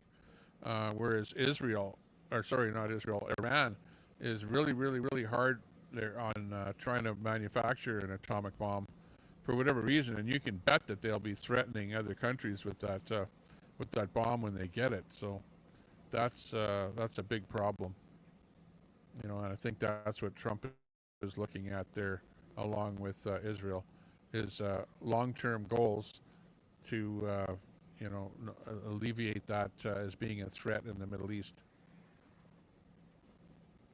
Iran has shifted from striking major cities to hitting smaller ones. None of these towns so far have intercepted a single missile today. Iranians somehow found out that the anti-missile systems had to be moved to Tel Aviv, as previous ones went empty. Oh, okay, yeah, and that's what I actually saw today, is that they weren't actually attacking Tel Aviv, but they were these alerts were going out to smaller towns on the outskirts, not Jerusalem, not Tel Aviv, but you know, some of these outskirts type locations, smaller towns and things like that. So yeah, that's what it looks like is going on here.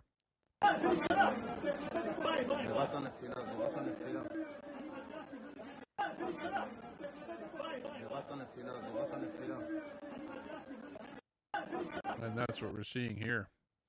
A smaller town where this is Arad, Israel, A-R-A-D, which is a smaller town in Israel, apparently got hit.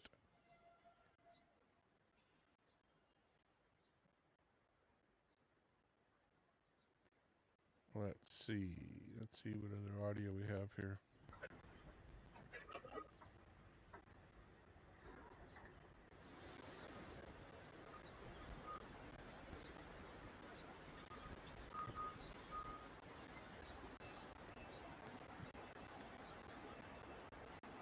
Iran built a subway system for ballistic missiles inside of a granite mountain south of Yazd, Y-A-Z-D. Automated rails move warheads and transporter erector launchers between assembly halls, storage vaults, and 3 to 10 blast door exits carved into the mountainside at depths reaching 500 meters. A TEL rides the tracks to an exit, surfaces, fires, and retreats underground before the strike. The mountain has been under construction for 2 decades. The Irgc did not build a bunker. It built a weapons factory with its own internal railway, buried deeper than any conventional bomb can reach. The United States and Israel have struck Yazd Iman Hussein on March the 1st, March the 6th, and March the 17th, and even earlier today. Satellite imagery shows collapsed portals, cratered ventilation shafts, and destroyed surface infrastructure. The visible damage is real. The invisible infrastructure is intact. On March the 20th, a long-range ballistic missile launched from the Yards complex failed during boost phase and crashed near Kohstan Park inside of Yard City itself. The launch failed. The fact that it happened at all is the proof.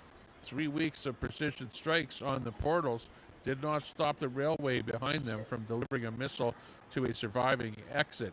The engineering is simple in concept and devastating in practice. Each blast door is a separate exit point. When one is destroyed, the rail system reroutes to another. When that door is struck, it is backfilled with soil and concrete by the Irgc from the inside, then re-excavated when the bombing pauses. CNN satellite analysis confirmed the rail layouts. Alma Research mapped the tunnel networks. The IDF acknowledged that approximately 60% of the launch infrastructure has been destroyed. The U.S. estimated 50% of the capacity remains. The remaining 50% rides underground rails that no bomb in America or Israel arsenal can reach at 500 meters through granite. The GBU-57 massive ordnance penetrator, the largest bunker buster ever built, penetrates approximately 60 meters of reinforced concrete, or roughly 40 meters of moderate rock. Granite is harder than moderate rock. 500 meters is more than 12 times the weapon's maximum penetration depth. The gap between the bomb and the tunnel is not a margin of error. It's a physical impossibility. The mountain does not care how many sorties are flown above it. The railway does not care how many portals are sealed. The geology is the defense, and the geology has been there for 300 million years. This is why the war continues. Every missile that hits the Arad Dimona or central Israel was assembled underground, moved on rails to an exit, and fired from a door that may have been destroyed and rebuilt multiple times February 28th. The persistence of Iranian missiles, despite 3 weeks of intensive strikes, is not resilience, it is structure. The Irgc did not prepare for this war by building rockets. It prepared by building railways inside mountains. The rockets are replaceable. The railways are permanent. And the granite that protects them was formed before mammals existed. The strait is 21 miles wide. The mountain is 500 meters deep.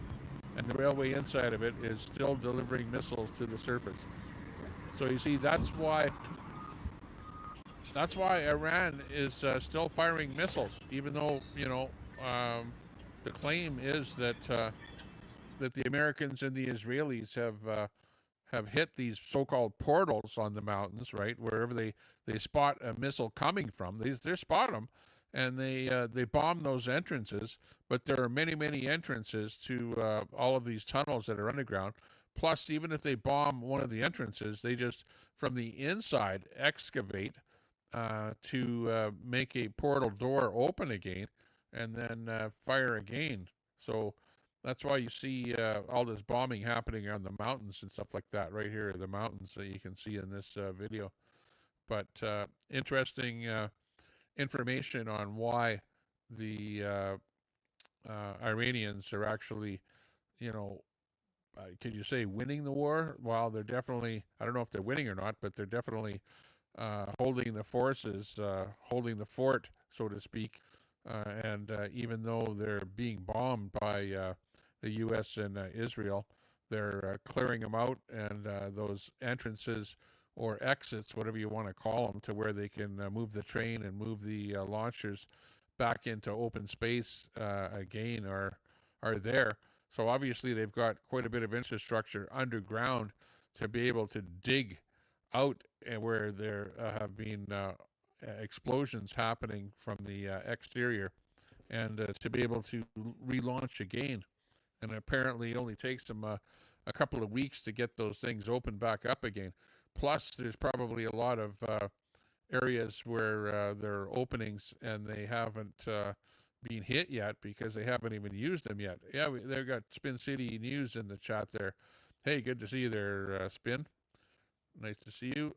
And yeah, that's basically it on that mountain launching system that they have there. Craziness.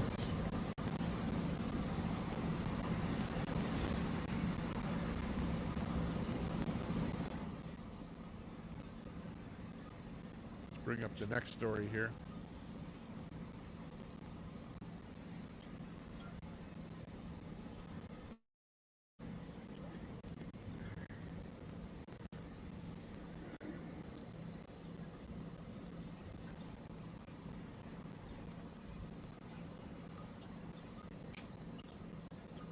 Saw you live there, Spin City, there today. I kind of was whipping by a few channels there, and you had, I think it was a briefing or something that you were replaying.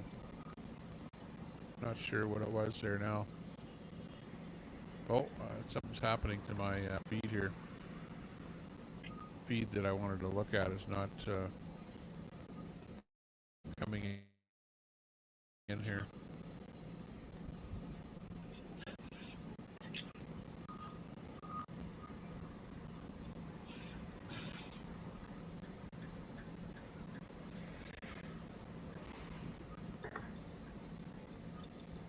What the hell is this one here?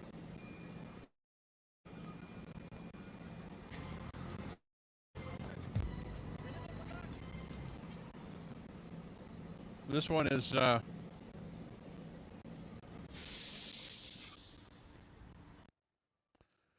is breaking. Iran's trolling level equals 100%. Oh, what's going on there? Some kind of security van or something outside of my place. Yeah, as long as we don't get struck by a bomb, we're okay. Iran's trolling level is 100%. If you can see here, this is in Iran. They're putting a poster of Trump on the side of a missile. 7 a.m. Trump said he had a good conversation with Iran regarding the ceasefire. 8 a.m.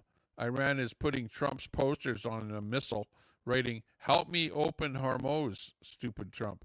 Trump won't be able to sleep today. So they're trolling Trump by putting a poster on the side of a missile here. Check this out. And it says Trump is saying, "Help me out," to the Europeans and the rest of NATO there. But anyways, there goes the missile with the Trump sticker on the side of it. And yeah, and meanwhile, Trump says that he's talking to them. But remember, there's an awful lot of BS on the internet too, so you don't know what to believe, who to believe, whatever. You'll believe it when you see it, you know. Like we had the professor on there saying he doesn't believe that Trump is talking to anybody there.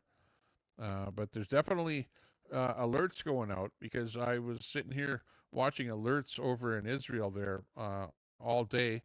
Probably about every hour there was some kind of an alert happening in various parts of Israel. Mostly not so much Tel Aviv or Jerusalem or the larger cities, but in some of the smaller outlying areas to the west and to the south of Tel Aviv. And we did see some action on some of the video where there were some bombs coming in, missiles coming into Israel there today. So there was a bit of action happening that I was watching in real time. But yeah, who knows if that's true or not. This of Iran trolling Trump there with that one.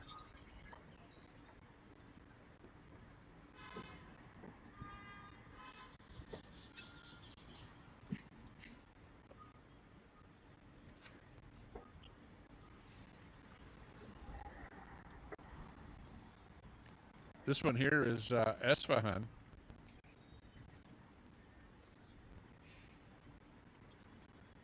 Esfahan. Massive explosions in West Esfahan, Iran. Isfahan is kind of in the middle of Iran. I would have to say on the western side of Iran, about in the middle from north to south, right in between Tehran and Shiraz. And this is some bombing that was going on there. Esfahan is the home to a number of important Irgc military facilities, some uranium type facilities as well. Has been pummeled with repeated airstrikes over the last few weeks. Clearly, Israel and the U.S. haven't finished with Esfahan yet. Isfahan is how you spell it. Isfahan. And I've been there. I've been to Isfahan. And it's being bombed.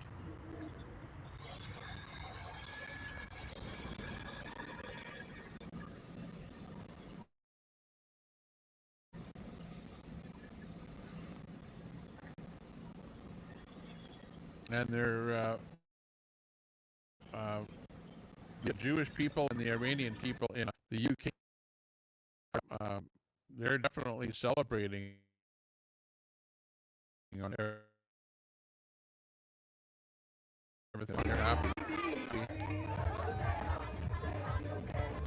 Looking good, looking good. So especially over here in America, like in Toronto, even Edmonton here, Vancouver, larger cities, the Iranian people are really getting out on the streets, and they are protesting against the Islamic regime, and they're partying. They're holding up signs, you know, praising Donald Trump for doing what he's doing, that kind of thing. So, yeah, lots of stuff like that going on.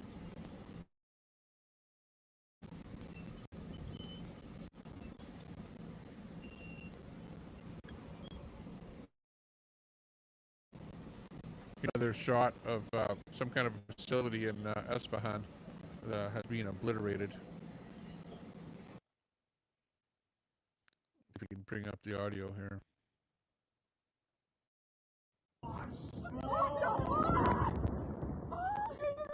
Hang on, I heard her speak English there.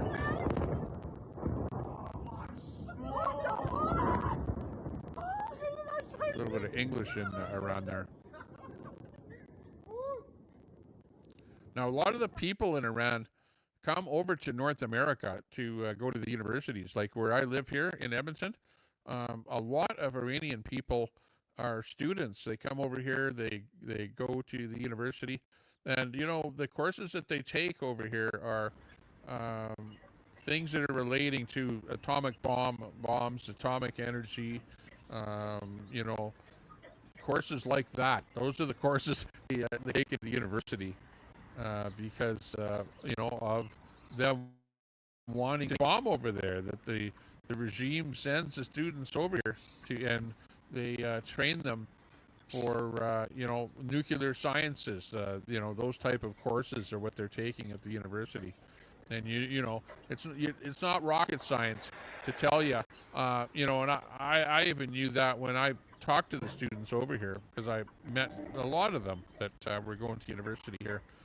And, you know, it's not rocket science as to why they were taking the nuclear sciences to go back there, you know, to make the atomic bomb is what they were doing. They were getting an education over here and probably going to various universities all across North America, educating their people so that they could blow up the rest of the world.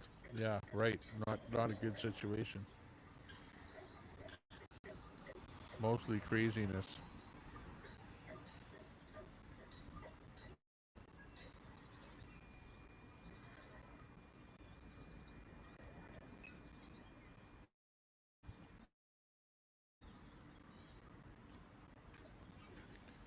Yeah, they still have armament over there in Iran. It doesn't matter how much you do, how much you bomb them.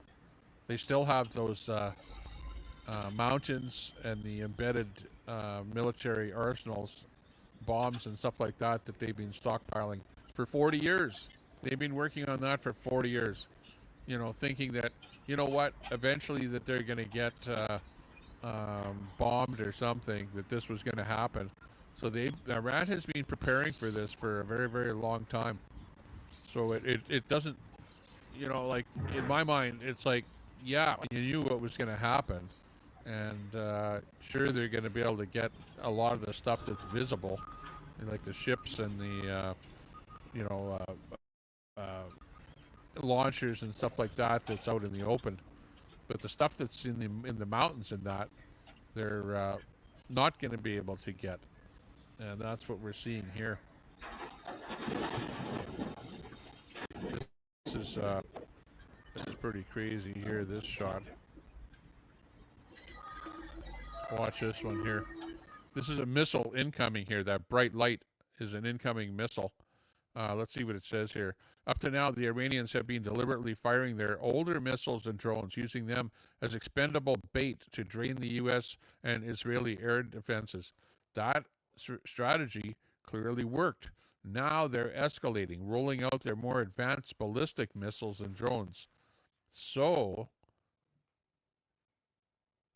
Israel is now taking more and more direct hits from Iranian ballistic missiles.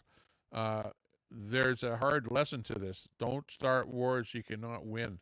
So, yeah, check this out. Check this footage out right here.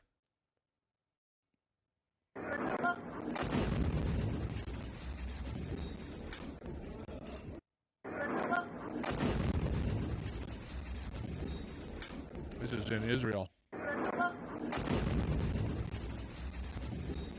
Wow.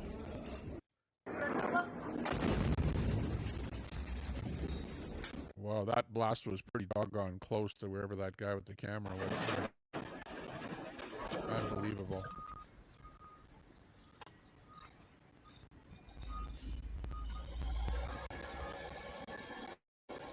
Israel isn't big, and the Iranians claim they have enough missiles to keep firing for 10 years.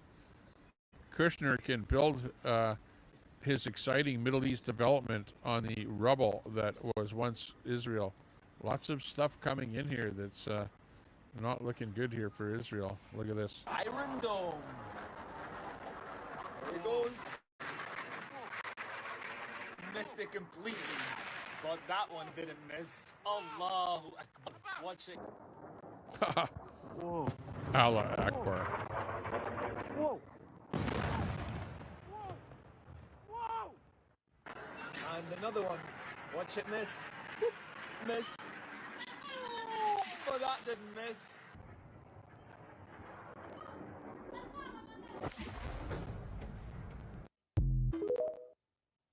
Let's watch that clip again. Iron Dome. There it goes. Missed it completely, but that one didn't miss. Allahu Akbar. Watch it. Whoa. Whoa. Whoa. Whoa. And another one. Watch it miss. Miss. But that didn't miss.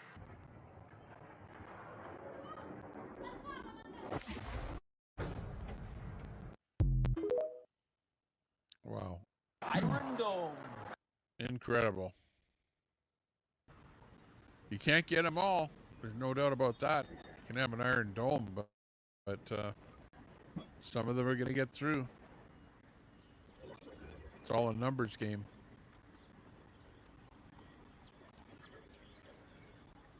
It's all a numbers game.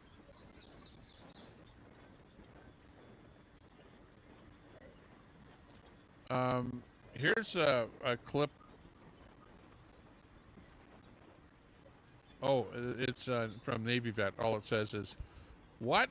You mean the Iranians possess the missile capabilities to reach Diego Garcia? Therefore, Iran lied to Obama, Biden, and Tucker Carlson. And here's Tucker going, what? They lied to me, those Iranians. Allah Akbar.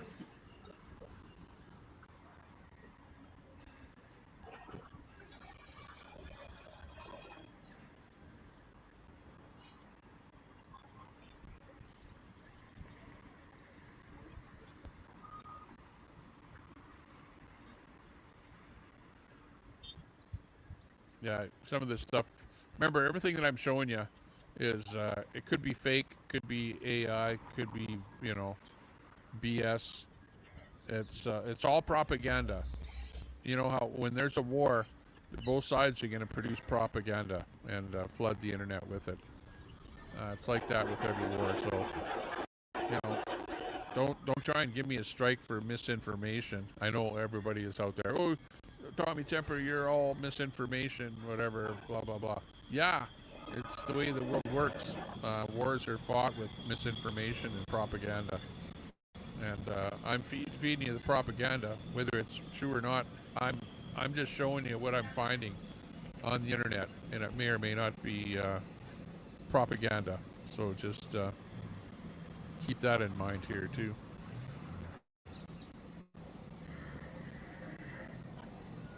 It's hard to tell whether stuff is AI or what it is. Here's an Iranian woman.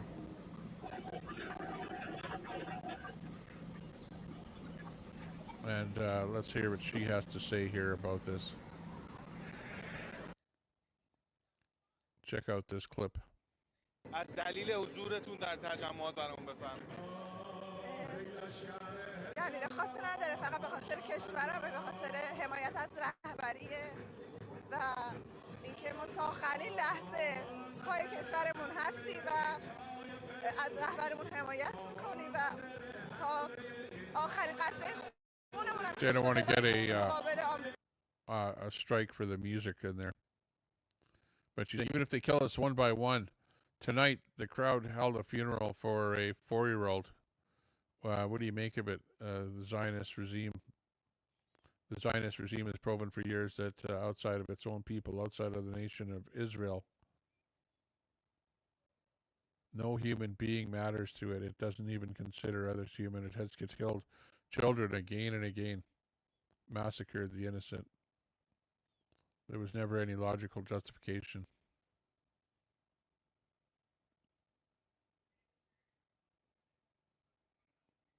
Inham Hussein. This Iranian woman at Tehran rally vows resistance, even if they kill us one by one, after a funeral for a child killed in a Israeli strike. So, yeah. Things happen in wars. Not good.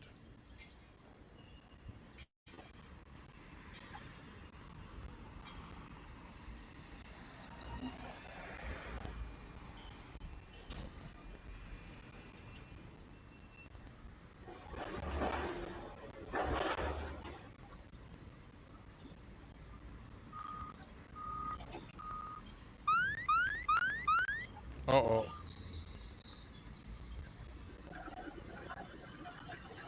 We've got an alert here. Just came in just now. Alert. It's an area called BE space ER Shiva. And you can see on the map where it's located here. And it's a Home Front Command early warning unit.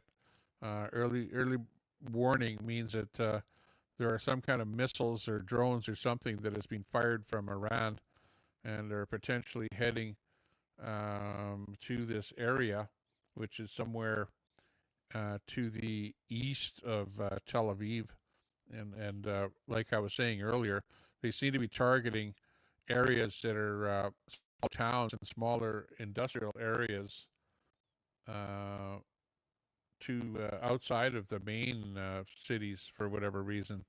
And I think, like we were reading there, it is more relating to there's less or fewer numbers of Iron Dome, whatever retaliatory missiles or whatever they're using to shoot down the incoming missiles. There are fewer of those in the smaller towns, so they seem to be striking smaller towns outside of the major cities.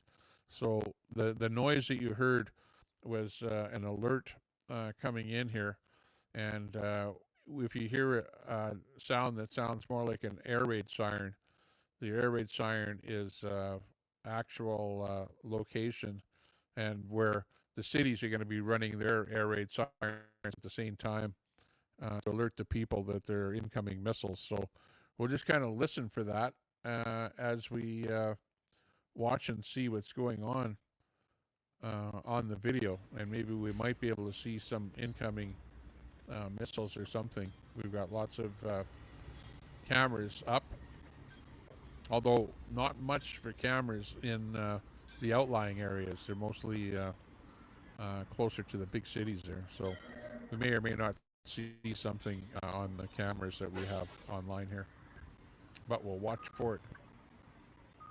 Spin City in the house. Hey, good to see you. I wasn't really planning on opening a panel. It's already like 1 o'clock at night here. I was going to go live a lot earlier in the day, like at about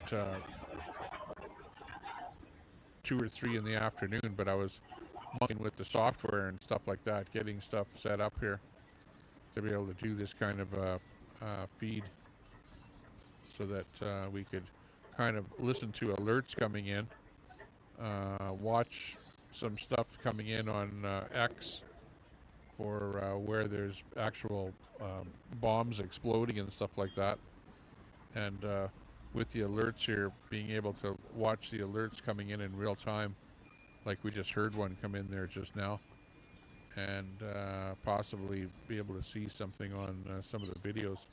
I did, when I was watching earlier, I did see some missiles incoming on the videos after the alerts. And we could hear some explosions going off. So that's why I've got some of the audio running here in the background, so we could hear if there are any explosions happening.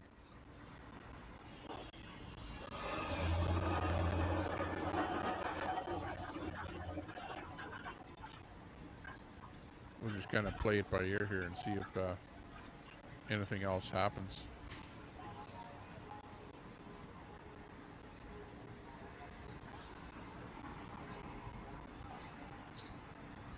Not a huge audience. Audiences aren't that big at nighttime. Most of my audience is being built up during the daytime. 12 noon to say 6 o'clock in the afternoon is where my audience or my biggest audience is. But still, I like being able to go live whenever I want to, regardless of how many people you have watching. My counter is showing about 46 people watching here, where we've got 22 people over on X, 24 people on YouTube, and we've got a few people watching over on Facebook there as well.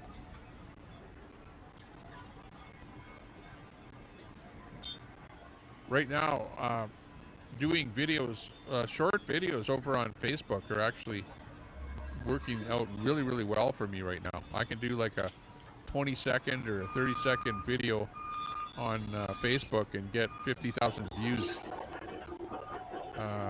So got a pretty good audience over on Facebook there, believe it or not. But I can do an 8-hour stream on Facebook and get 2 people watching, so go figure. It's like it's those 20 and 30-second videos seem to get the eyeballs watching.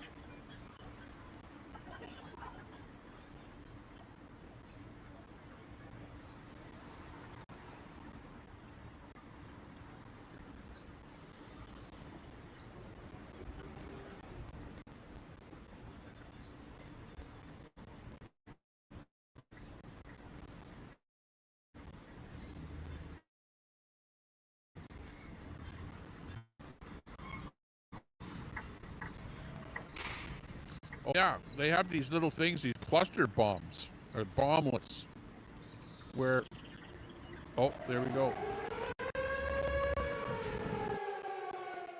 This is Alarm.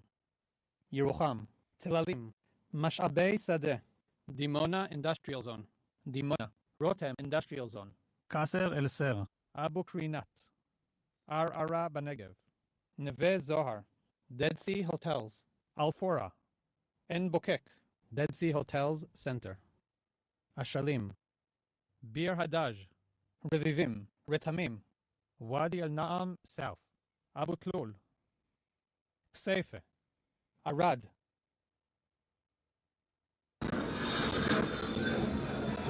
Okay, so we've got a real one incoming. Masada, El Arad, Kfar Hanokdim.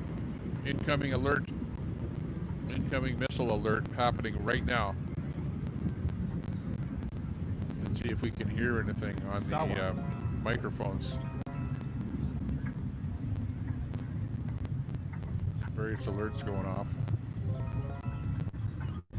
A noise, alert noise.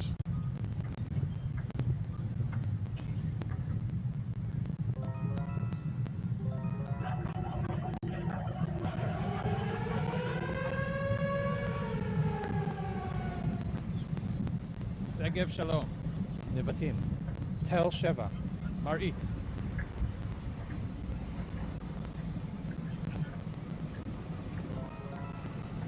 Imagine if you were there in Israel.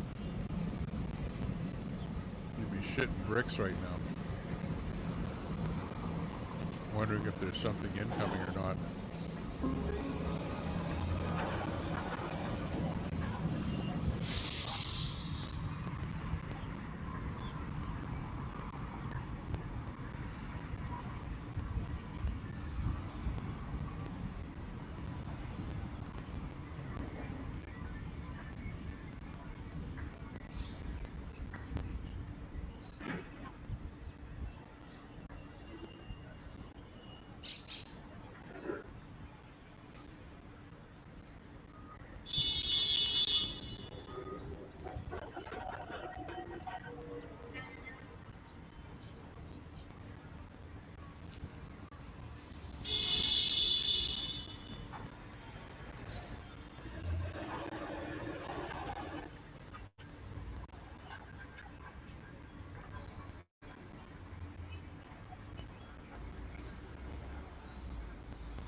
Hearing something going overhead there. And there are practically no airplanes flying. So what's that noise we just heard? Was that some kind of a missile?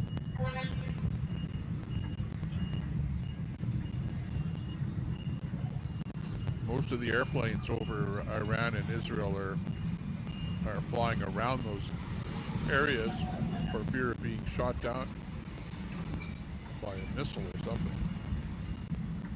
Heat-sinking missile. So there aren't that many airplanes flying in the area right now.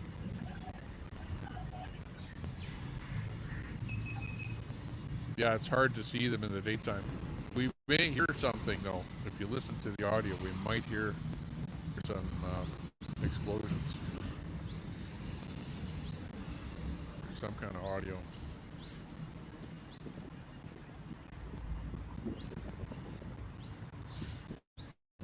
Yeah, where it's evening here, it's daytime there.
Yeah, definitely something happening.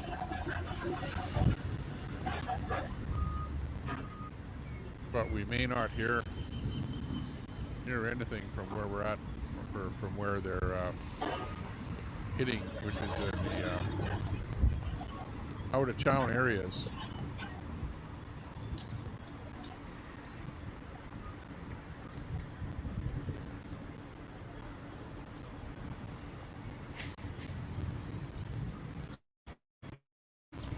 I don't see bombers on radar.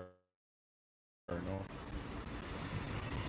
Well, what it is there's an alert. Basically, it's an alert in Israel that there's something being launched from Iran, and they usually give like about a 4 to 5 minute alert ahead of time before the bombs actually reach Israel.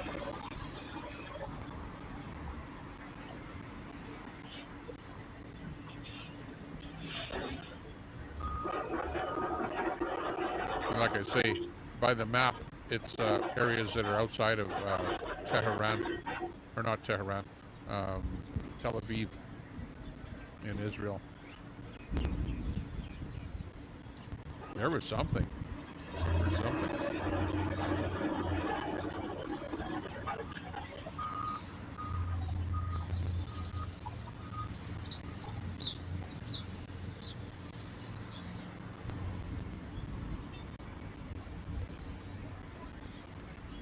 Some kind of large noise, loud noise in the background.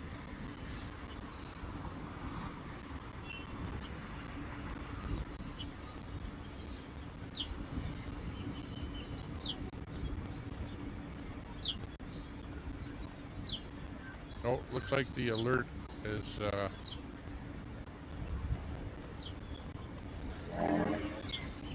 pretty much over. So if there was anything happening, it was too far away from the microphones.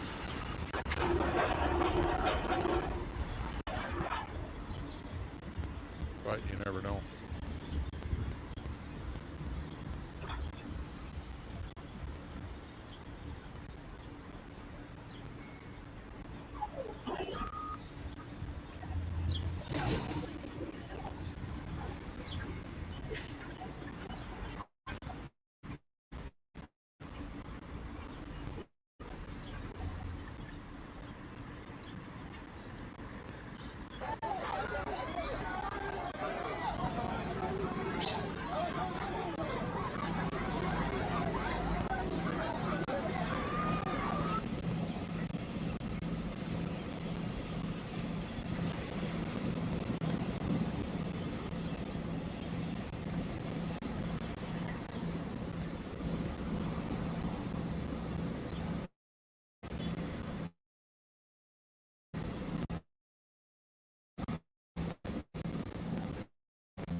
Back up the truck.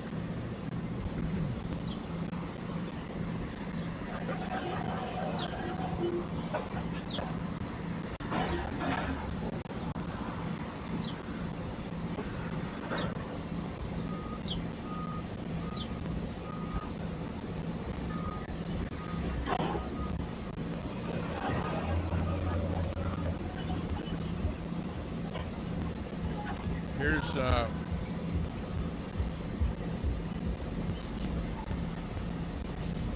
oh, actually, I watched that one the last time.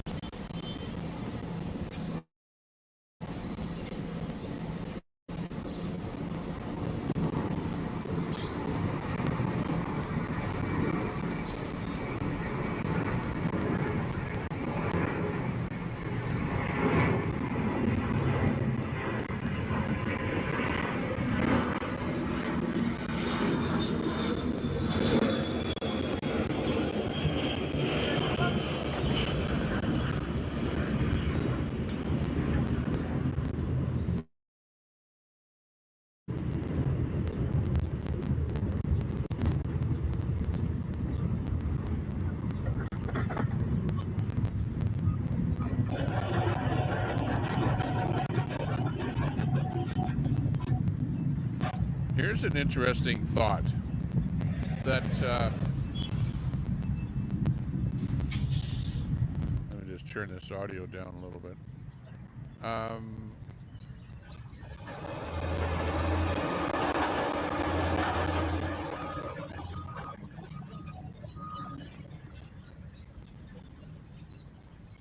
Here's a thought. How about this one? That somebody's come up with this. Health Ranger on X. Think about this. This is the Strait of Hormuz. You can see the narrow point there that kind of goes up and down there a little bit, where the water goes up and down.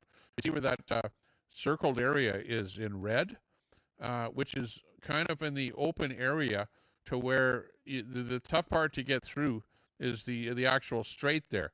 But where the ships are, where the American ships are, is in the open sea to the right, on the right side there.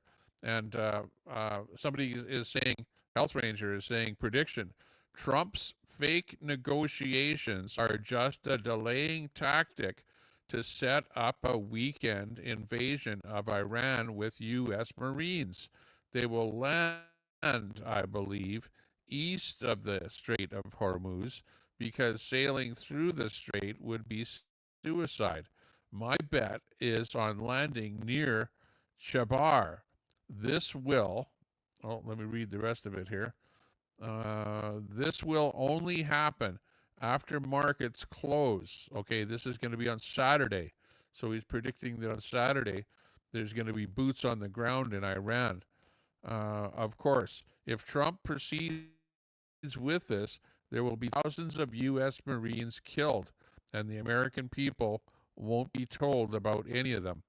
So he's not pro Trump, obviously, or pro boots on the ground, but he's making a prediction that potentially something like that might be happening.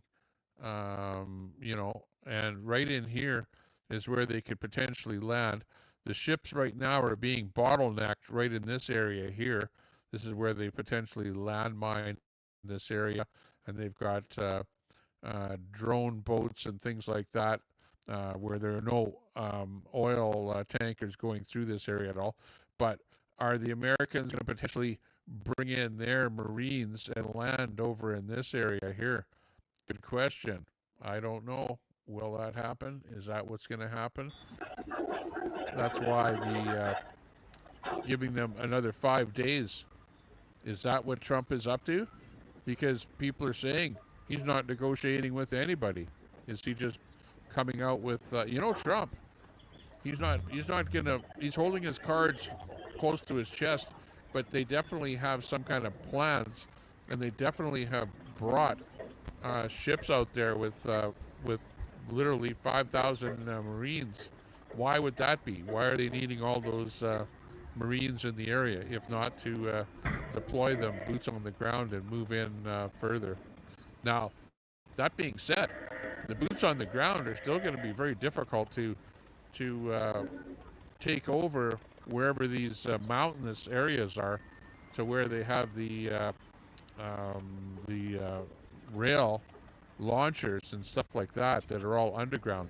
Like, it's going to be really hard, even if you have boots on the ground, to be able to do anything with those things. Sure, you can find out where they are and maybe blow them up or whatever, but they just dig them out because they have manpower already stationed on the inside of the mountain, able to dig those things out and just reactivate them again. So, hard to say. Last alarm, no reports of damage or injury. Got that. Molly, what's you love, yeah, right, Molly. Give Molly a timeout, like maybe a 24-hour timeout for being disingenuous in the chat there.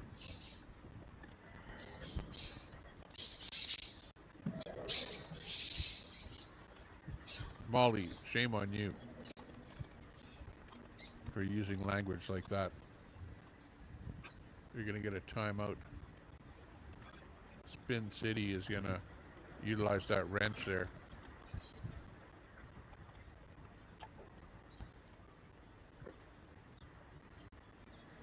Molly McCauley.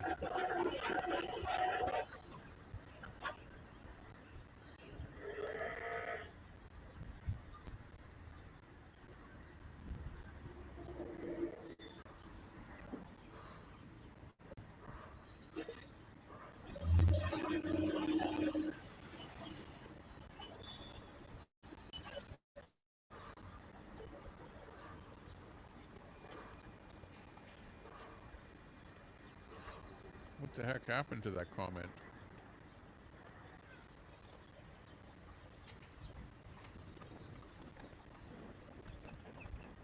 Yeah, they don't show up on radar, those missiles. Any kind of radar that I have access to will show airplanes, but pretty much anything that has a transponder on it, but not missiles or things like that. So I don't know.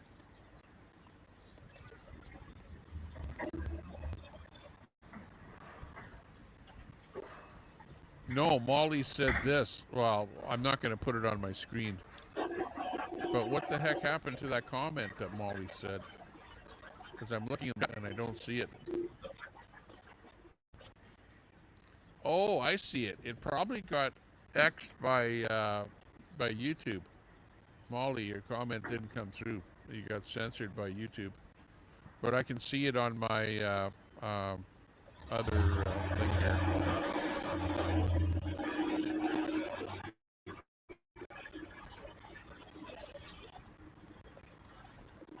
Shame, shame.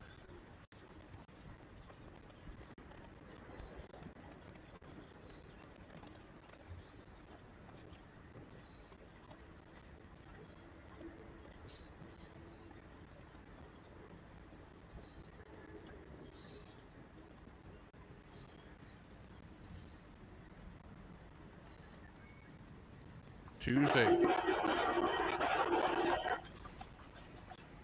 Morning hours, an emergency drill is taking place.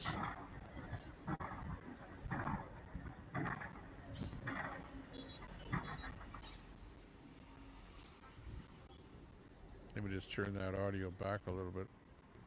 Security. During which there will be noticeable movement of soldiers and vehicles. There is no concern of a security event. During the drill, no alarms/warnings of any kind will be activated.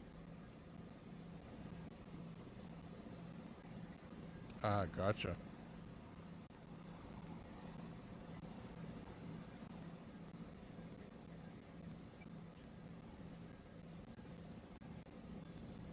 Security.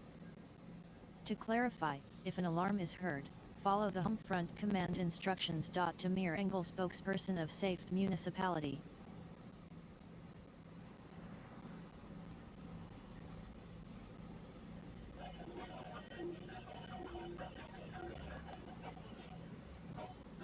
Security. That's from Israel News Intel.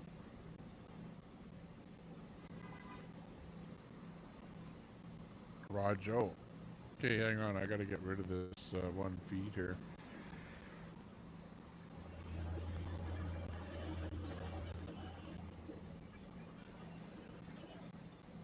Nubs most sad. Queenie loves Tommy.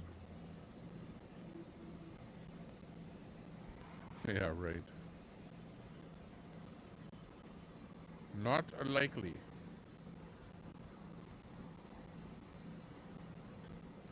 Nubs, what are you doing? And you're late for the show. Been live for 2.5 hours already. Bringing you the best of Iran and Israel.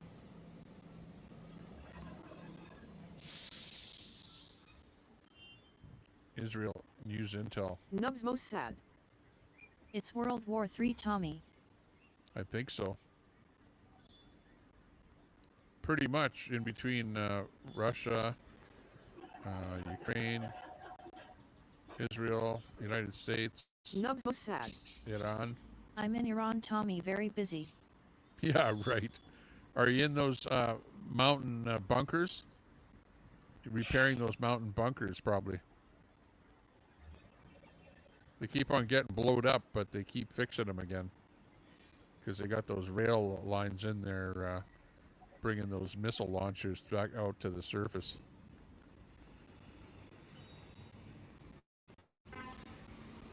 Nubs most sad. I'm calling in airstrikes. Bada bing, bada boom.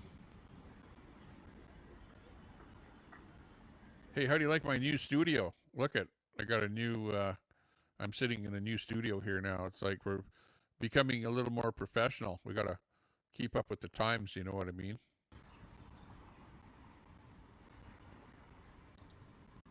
Or hang on. Here, better yet, check this one out, Masad. Here's my other background. I've got the laser designations illuminating targets. Roger that. Here's a video that I shot just outside my backyard here. This is what it looks like. It's kind of almost like Texas. Beautiful Tommy audio little janky. TikTok troll 88. WW3 has been going for years. Yeah, I got that background noise happening. So we're fighting with the background noise here all the time. But we're trying. We're trying.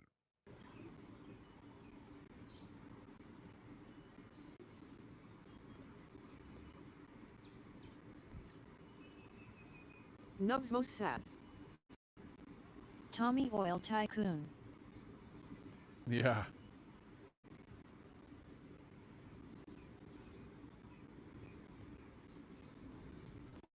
I was doing some research Nubs most sad. on a oil well. Fry TV. And after all expenses, okay, on an oil well, like you'd think that there's a lot of money in it, but the old pump jacks, like you see those pump jacks in the background. Nubs most sad. Tommy is Alberta Ayatollah. Yeah, if you owned one pump jack pumping like that, okay, it would make you about I think it was something like $80,000 a month, I think, is what the thing, after all expenses, like you have to include the drilling the hole and putting the infrastructure in and stuff like that. I think that's what it was. Let me do a research on that again here. Let me ask Grok. See what Grok says on that.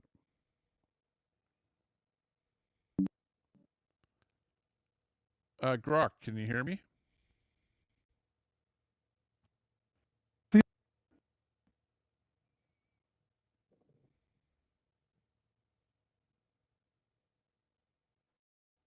Yeah, talk to me.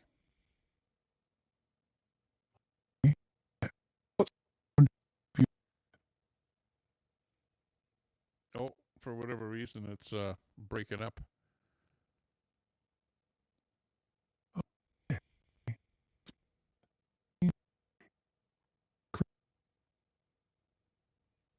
No, I'm on Bluetooth. Most sad. Was the Texas oil explosion terror related? Yeah, we went over that. That there was some kind of a Ayatollah sleeper cell in the States that bombed a Texas oil refinery or something there. Yeah, what do you know about that?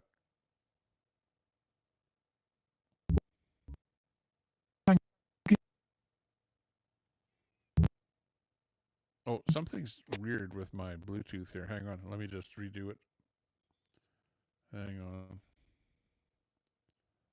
Where is it? Roadcaster. Let me disconnect.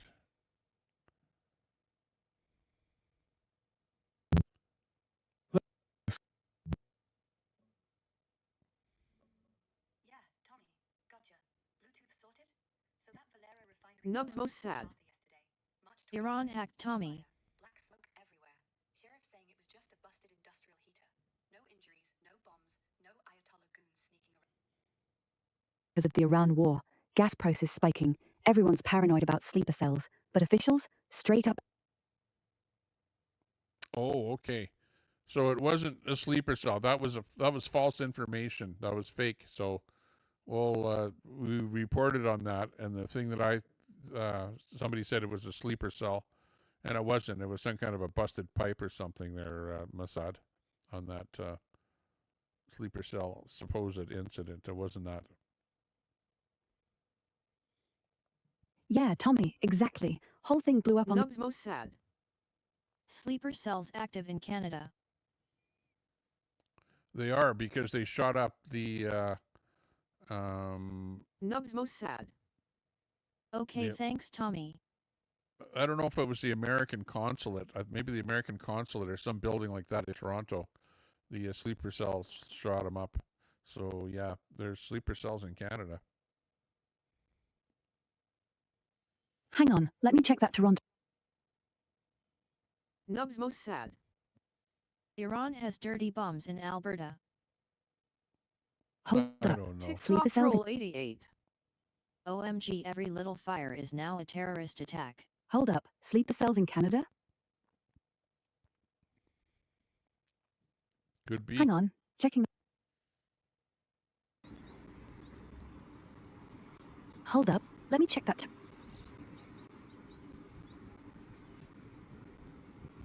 Hang on, let me dig into that. Hang on, digging into Toronto. Hang on, let me look this up. Hang on, checking Toronto. Gee, it's really weird tonight. Hold up, Toronto shooting? Hang on, let me check Toronto. Nubs most sad. Hang on, Iran let me pull up Toronto ballistics real quick. missiles can reach Alberta. Hang on, let me redo this here. Start again. TikTok troll 88. LOL Mossad. TikTok troll 88, bro, that's just you trying. Yeah, bro, real original. Yeah, real original, like your whole existence. Oh look, you finally learned how to copy. Oh, I think Oh look, something. you finally learned how to stop mid-sentence like a toddler. TOC, help Tommy, he's struggling, mate. No kidding. Grok is having trouble here. Yeah, exactly, like a toddler who forgot what. Like a toddler who forgot. Exactly, like a toddler who forgot how to talk. Okay. Exactly, like a exactly, like a what? A sad. Exactly, like a sad little echo. Exactly, like a sad little Nightbot. echo who still. At Nubs Mossad, as of 2024, Elon Musk has 10 known children. Hashtag R6P. Yeah, and half of them probably hate him already. I think Yeah, it's getting some and kind half of of them probably feedback hate him or already. something. Queenie is skinny dipping in Tommy's jacuzzi. Yeah, probably. Yeah? Let me Yeah, real deep, bro. let me turn this Bluetooth off. Real deep, bro. Like your personality. Keep agreeing with me. It's the closest thing you've got to winning. Okay. How much money after all TikTok expenses troll can you make 88. off of one If oil Tommy well used the per PC month? for Grok and shared screen, the audio might be better.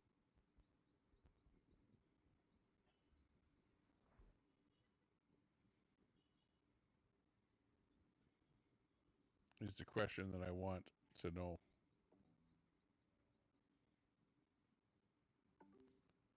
How much money can you make off of one oil well per month after all expenses? Nubs most sad. Tommy Depends on the owns well, land in dumbass. Iran. A decent shale well in Texas might spit out 20 grand gross a month. After royalties, taxes, pumping costs, and maintenance, you're lucky if you pocket 5 to 10. Stripper Nubs wells most sad. barely cover the electric bill. He And lost that's it if oil during stays above Islamic 60 bucks. Revolution. If it dips, you're basically paying to own a hole in the ground. Why? You buying one? Yeah, I was thinking of buying an oil well. Yeah, sure. Go ahead and blow your life savings on a rusty pipe in the Permian Basin. Just know you're not buying a money printer. Most new wells cost 2 to 5 million upfront. Then you're bleeding cash on fracking, permits, and whatever dumbass engineer you hire. If you're lucky, you break even in 5 years. If you're not, you're the idiot who bought a legacy asset that leaks more than your TikTok clout. But hey, at least you'll look cool telling girls you own oil. There you go. See, everyone thinks there's so much money in oil, but the guys that pull the oil out of the ground put a lot of money into the oil well, like Grok says, they're $2 million, and you're not making money for the first 5 years. So that's why you don't see a lot of drilling and stuff like that happening unless the price of oil is high enough.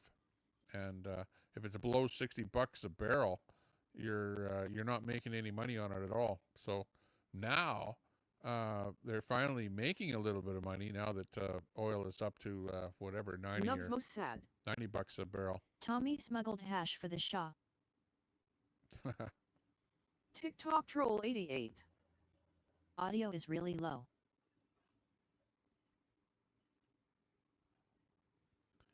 Yeah, I'm trying to figure out why audio is low here. Oh, hang on. Okay, hang on. Let me flip this switch on. And let me see. That might be booming it up too high. And let me crank that one back a little bit. Okay, I think this should be a little bit better now. Yeah, I was noticing that audio is a little bit low on the StreamYard side of things here. That should be a little bit better.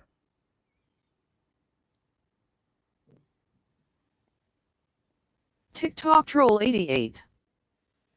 There you go. Yeah, that's better.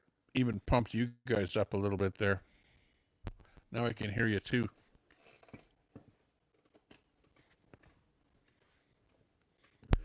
Do do do do do do do.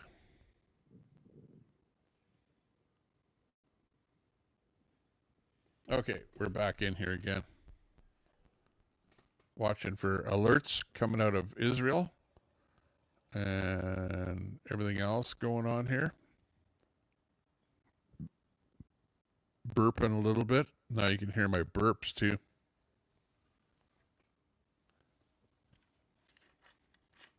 Wild.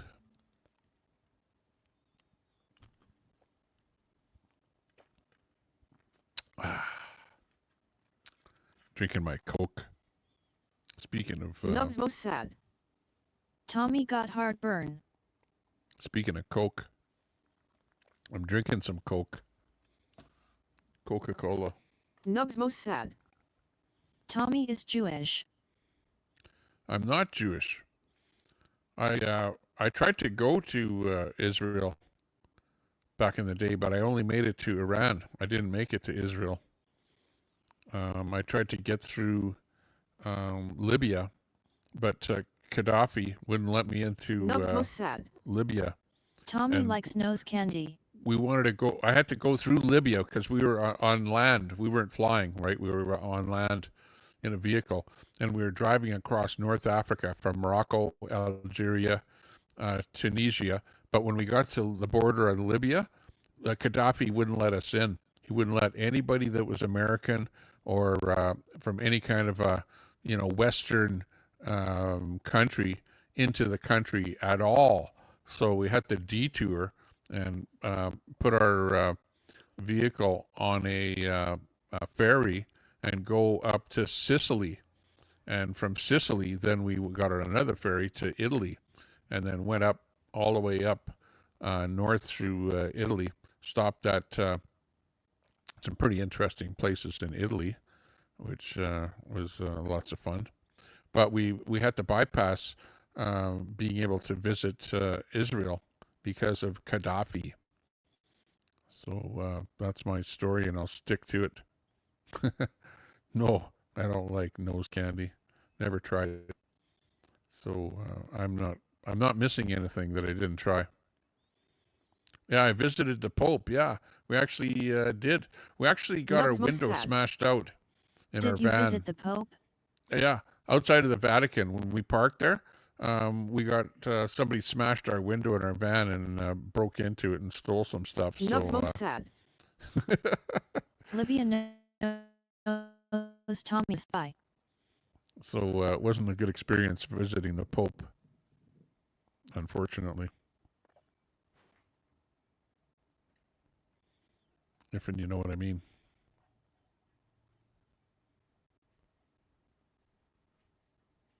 So we visited the Shah of Iran instead of visiting Israel.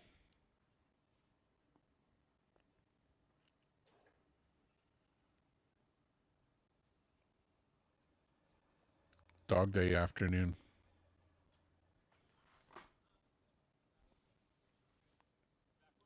It was a dog day afternoon.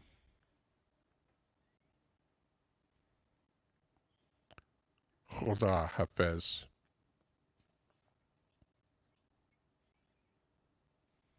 Nub's most sad.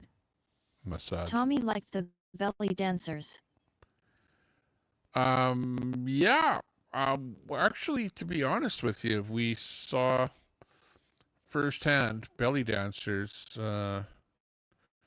in the Kasbah in Morocco. The Morocco is where we saw the belly dancers. Ding ding ding ding ding ding ding ding ding ding ding. Yeah. They were really going to beat 60 there.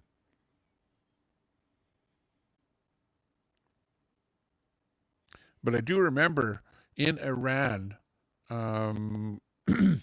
as we were traveling across the country, we stopped into this little coffee shop, coffee, how they have these tea shops, coffee, tea, whatever, in Iran, a little coffee bar. And in the front of the place, it was like, a normal place where guys are sitting around drinking coffee and whatever, stuff like that. Nub's most sad. But Tommy has illegitimate kids in Africa. But we had this special thing where we were taken into Nub's the most back sad. of the Chai coffee Tommy shop. Chai. And in the back of the coffee shop, they were smoking opium. It was like, those pipes, those pipes that the Arabs and whatever, Persians and all these people smoked, those giant pipes, water pipes. Yeah.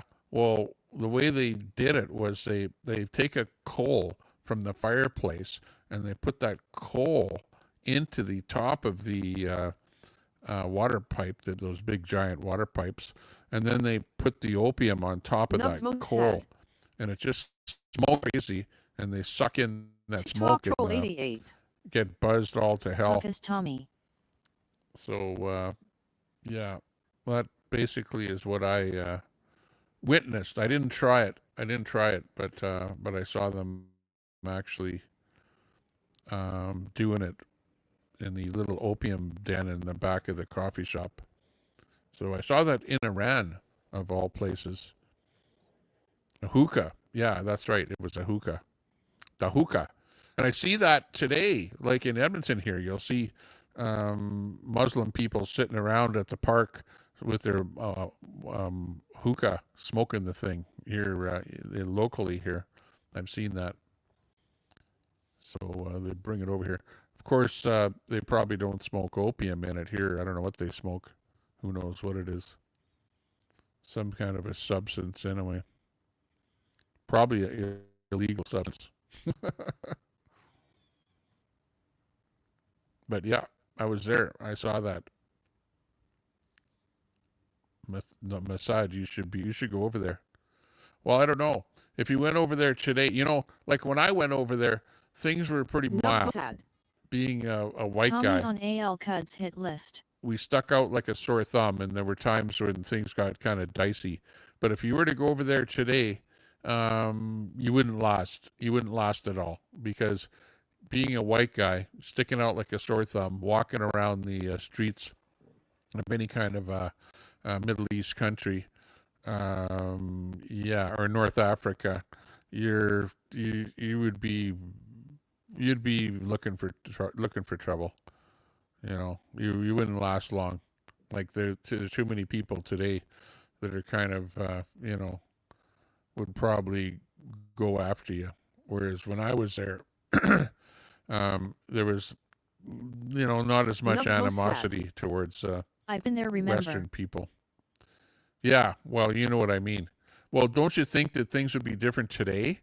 As I don't know, like I don't know when you were there, Masad, but I think that things will have changed from when you or I were there in years gone by to how life would be there today. I think there's a little more, you know, hatred towards the West today than there was back then.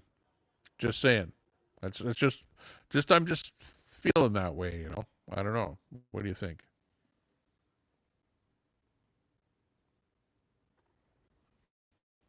Because I knew what it was like back then, and back then it was a little bit dicey. Sad. They chop our head, Tommy. Yeah, exactly. Like I got into a fight with a guy on the street just because of the way I looked. Sad. That he The didn't like a liberals white made guy. them hate us.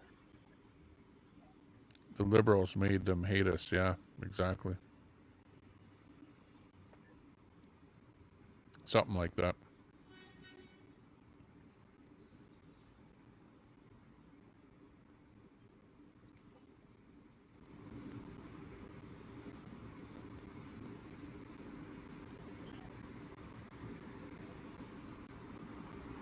You can hear some cars honking. They chop our heads off. Yeah, I would agree. I would agree. Absolutely.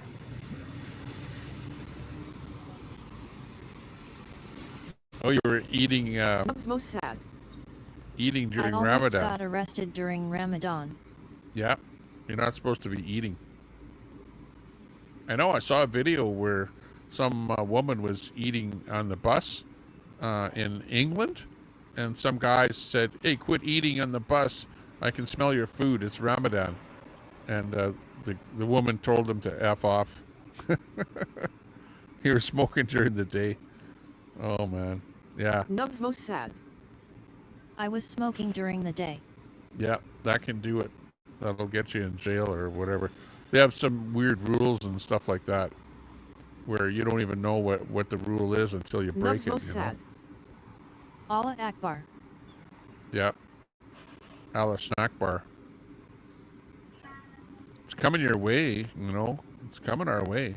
Coming to North America. It's already hit the UK and places like, I don't know, Finland and Sweden and places like that,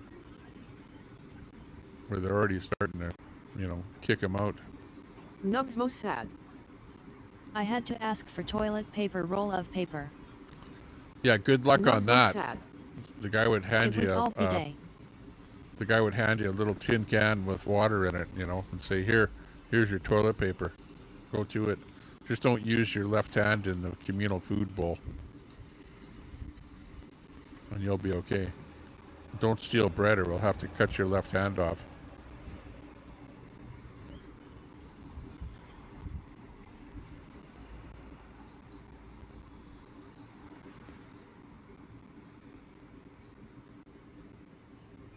It was all bidet, yeah. Yeah, well, there's nothing like a good squat toilet, right?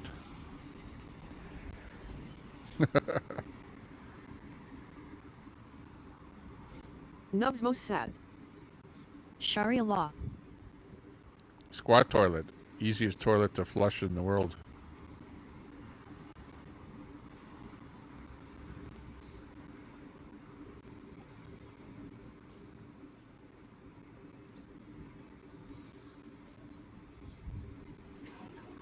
Nubs most sad. It was squat but with sprayer, no TP. Exactly. Just a hole in the ground. You know, the first place that I saw a squat toilet when I went over to Europe and whatever was in France, of all places. And then, of course, you know, you go to North Africa, Middle East, and that's all they have. Most sad. Everyone water rush into drains in my stall.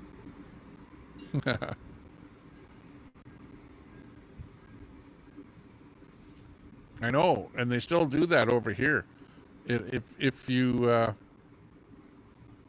have a place and you have somebody from the Middle East come and wants to you know, like rent a place, they ask to have a water faucet connected to the toilet.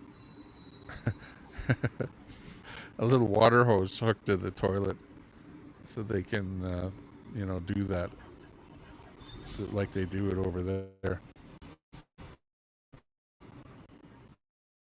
Yeah, you don't want your pant leg Nubs going most in sad. there. Had to hold my pants up off floor. Jeez. You're educating the chat now. The chat's starting Nubs to most leave. sad. Stone Age. Yeah, exactly. Yeah, but they save water because, you know, they don't even waste 2 gallons per flush, you know. It's just get your hand a little wet and Nubs that's most good sad. enough. They very flexible putting feet in sink. Yeah. You gotta wash your feet. That's one thing, yeah. They wash their feet a lot because it's so hot over there. They're sweating like crazy and everyone has stinky feet. So, you know, as soon as you get to your residence, you take your shoes off, whatever, and you go and wash your feet so that you don't stink when you're sitting down on the carpet eating supper, you know, because your feet are real close to your nose. Wash before Nubs prayer. most sad. That's why. Supposed wash before prayer. Yeah. That's why.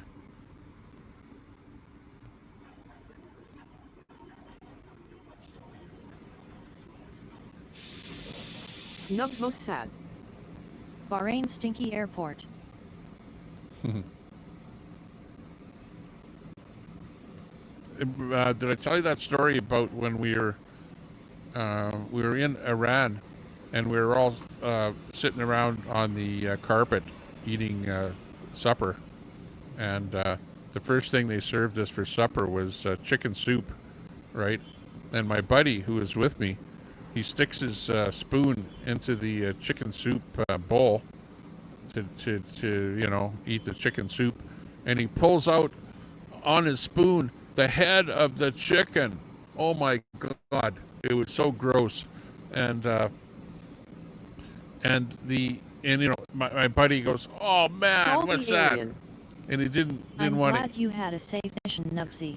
he didn't want to eat that chicken head. So the Iranian dude, he grabs that chicken head and he sucks the eyeballs out of the chicken head, and he goes, "Oh, that's the best part," you know. Oh my God. I still remember that to this day. That was it was funny and gross at the same time. Suck the eyeballs out of the chicken head and whatever, you know, going,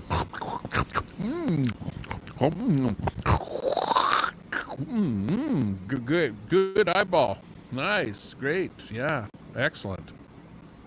Too bad I missed out on that chicken head. I didn't get it in my bowl of soup. It's like all kind of stuff like that. Every day there'd be something like that going on, going to those countries there. Stuff you never saw before in your life. Alien. OMG, like Tommy crazy. Law. Yeah, salty. That's true. True story. There was another time Most too, sad. where we But went. was it good soup, Tommy? Yeah, the soup was okay, but it was hard to eat it after seeing the chicken head in my buddy's spoon there. But no, there was another time when we were in Morocco, and we ordered this special tagine meal, special cooked just for us, you know. And he takes the top off of the giant tagine container. It's one of these round bowls, you know, with the tagine and oil and whatever in there, and the the best part of it was the sheep lung. Sheep lung was in this tagine. And I don't know if you've ever seen lung before, but it looks like sort of a fibrous, wrinkly type of a texture to it. And it was like, oh my God, what is that? We're all going, what is that? And the guy goes, oh, sheep lung. And we're going, oh man, not only have we never eaten that before, we've never seen that before. And this is like the biggest cuisine, like the #1 dish that we're supposed to be eating, that we're paying a big buck for, and it ended up being tasted weird. It was like haggis or something, if you can imagine what haggis was, sort of tasteless, whatever, lung soup. Yeah, right. Was it good, Tommy? Salty alien. I don't think it was Lung good. soup is delicious, nubs. No, lung soup. No, it wasn't soup, but it was tagine. It was like a kind of a rice bowl, but it wasn't rice. Sad. Haggis is Haggis delicious. Yeah. No, it was kind of a tasteless kind of a thing. Didn't have much of a taste at all. But it was more of a weird texture and weird look to it, and just weird that we were eating it. What else did we eat? We had shark fin soup. Shark fin soup, I remember having that. I remember we also ate smoked snake. I don't even know what the hell kind of a snake it was, but we were eating smoked snake. That was pretty gross. Sad. Which non-European countries had best food? Tasted a bit like smoked chicken or something like that. Best food, yeah. I don't know about best food. It's just weird food. It's the weirdest frickin' food ever. I don't know if Nubs most sad. Jake the Snake Roberts. Yeah, Jake the Snake. Yeah, snake. Let's see what else. Well, you guys know what salty alien octopus is like. Tommy has an iron stomach and can eat what would make Billy Goats puke. Yeah. Well, we ate lots of different stuff. There's no doubt about that. But some of the stuff that we ate was good. Like there was this one place in Morocco where we'd Did you first eat thing in the Venom morning, tent? just a little hole in the wall type place where the guy made really good steak and eggs, like a Octopus really yum. thin steak, and steak and egg for breakfast. That was really good. But just like in Mexico, you know how the eggs are yellow in color, or not, but orange in color in Mexico. You'd know that they're salty because they feed their chickens corn. Salty alien. Whereas up here, Octopus head. That's up a here water it's animal. more wheat or something that they feed those chickens. So you get more of an orange egg yolk down in Mexico. Well, it's the same thing there, where they have some weird colored stuff. There was one weird thing that I ate that I never ever saw over here, which I would call it a combination between an orange and a lemon. Right in between an orange and a lemon, and it had that orangey flavor, but the lemony taste to it, and it was like a hybrid kind of a thing. That tasted pretty good. And then in places like Morocco, they eat a lot of yogurt in a little glass bottle. They have it all over the place where you can get this yogurt, and it's really sour kind of a yogurt, but everyone drinks it, and we kind of acquired a bit of a taste to it. And then they've got the tea. They had like a spearmint. Don Morocco. A spearmint tea, where you salty alien. The way they make it. Tommy, that was an extremely rare fruit called the l'orange. The l'orange, yeah, exactly. They have this tea where it's like they make it with regular tea, but then they pour it off over this spearmint leaf. So it's like a spearmint tasting tea. And the way you do it is they have sugar in little, it's not like cubes, but it's like a brick of sugar that they smash up into smaller pieces. Sad. And you put that sugar in your mouth, Okay, so you put a little brick of sugar in your mouth, and then you drink the tea with the sugar in your mouth. You know what I mean? And the tea kind of goes through the sugar in your mouth, and it tasted like that spearmint flavored tea, and it tasted really good, you know, honestly. But they didn't put the sugar in the tea, but you put the sugar in your mouth, a little, you know, chunk of sugar. I wouldn't say a brick or whatever, but a piece of sugar about the size of a cube of sugar, right? And then you run that tea through your mouth, and that's how they drank that tea. And everyone drank the crap all over the place there. Middle East favorite, spearmint tea. Nubs most sad. Chunk of hash. Yeah, chunk of hash. Moroccan blonde hash.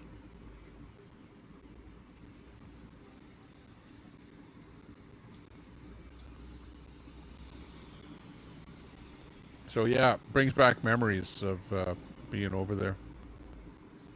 All the different things that we remember I saw. I did go into a mosque. I think I told you guys that story before. The dude didn't.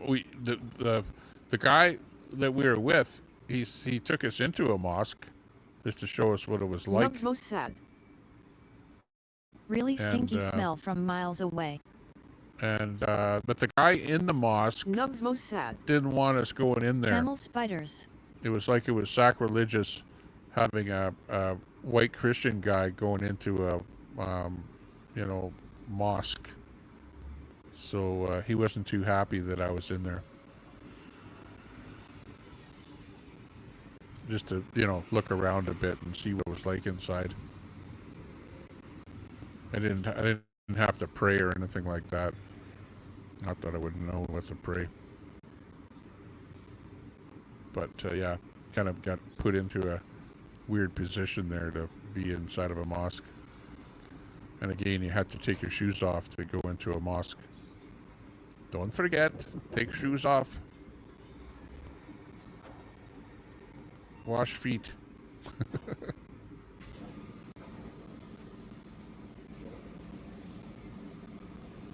Camel spiders. Camel toe. Nubs most sad.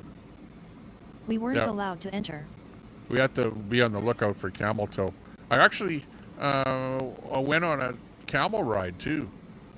Camel ride. Nubs most sad. Unless undercover disguised face. Yeah, I remember riding on a camel. We went for a camel ride and in where was it? Morocco. Fez, Morocco. Fez. Nubs most sad. Different they wash those camels. And the Medina was pretty neat. And if you know what a Medina is, there, Masad, like a kind of a bazaar, flea market, kind of a big open area that a lot of these cities have. Did you visit Jordan? No, didn't go to Jordan. No, missed out on Jordan. But the bazaar in Fez, Morocco. Fez is the old city, whereas Casablanca is the new city on the coast. But if you ever go to Morocco, go to Fez and visit the old city. And then we went further south. Took a road trip. I want to visit Petra. Through the Atlas Mountains and onto the Sahara Desert. And that was where we ended up being, like, at the end of the road. And the end of the road ended up onto the desert to where there was a sign and a place, a little town there where you could take a 21-day camel ride to Timbuktu. And we were going to do that, but then we thought, you know what, if we're in the middle of the desert, we might get our throats slit, so we better not go on that 21-day camel ride to Timbuktu. It was just too much of a Nubs most sad. You could have built road big money. There's like certain things that you draw a line, you know, and you go, yeah, I think I'll stop right here, and we're safe in numbers. We got, I think there was 4 of us traveling together at that time in our little camper van, And yeah, that was a good way to do it. You know, we had a camper van, so we traveled all over the place and stayed in our camper van, and everywhere that we parked, we met people. Everywhere, there you go, people come up to you and instantly become your friend. The Four Horsemen, yeah. Nub's most sad. The Four Horsemen. It's funny you say that, because there was a song back then that had the words in it, The Four Horsemen. But yeah, that was us, the travelers, the Wilburys, traveling Wilburys. It was fun.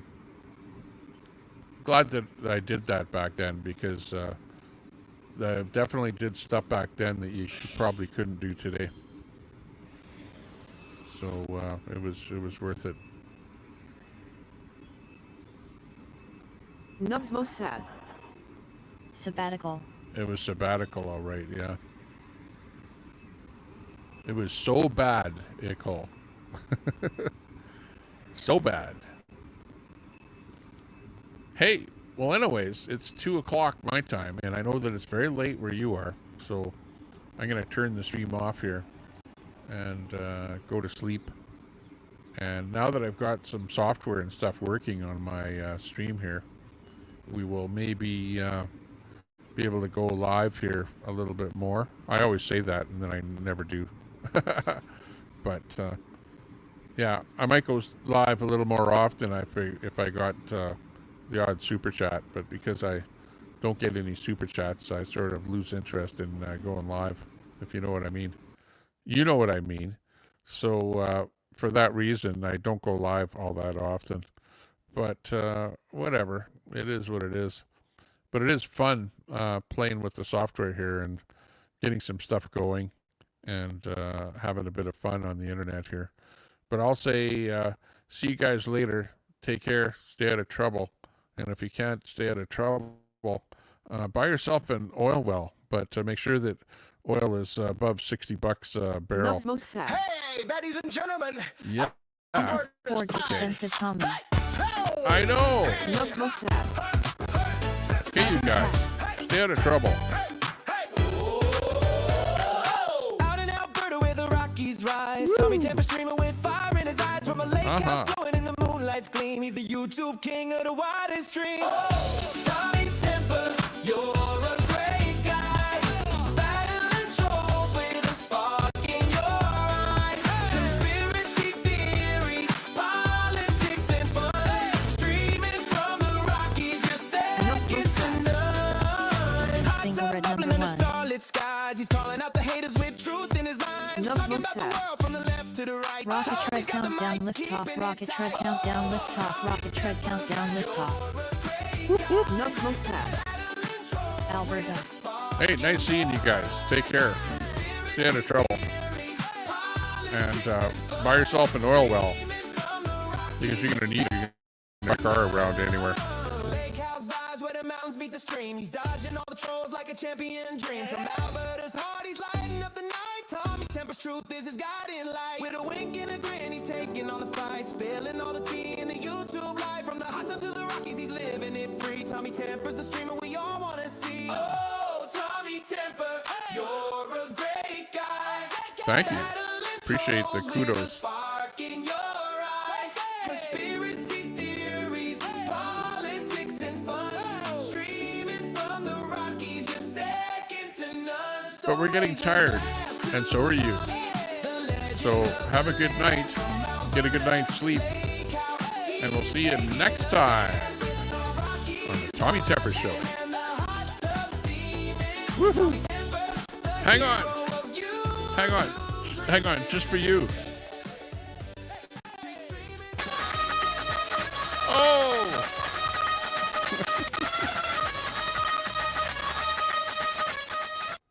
Oh yeah, just for you. Masad. You bloody fucking phone is fucking ringing, bastard! Listen now, you bloody phone is telephone fucking ring. Bloody hell, pick your fucking phone up, you bastard motherfucking cunt. Your bloody telephone, a bloody fucking ring, bastard. Ding-a-ling-a-ling-a-ling-a-ling-a. I'm fucking telling you, fucking sick and tired of this bloody fucking phone. I'm telling you, motherfucker, you pick your fucking phone up, you bloody Hey. That was for you, Masad. Good night, you guys. Take care. Stay out of trouble. And if you can't stay out of trouble, let's see. Oh!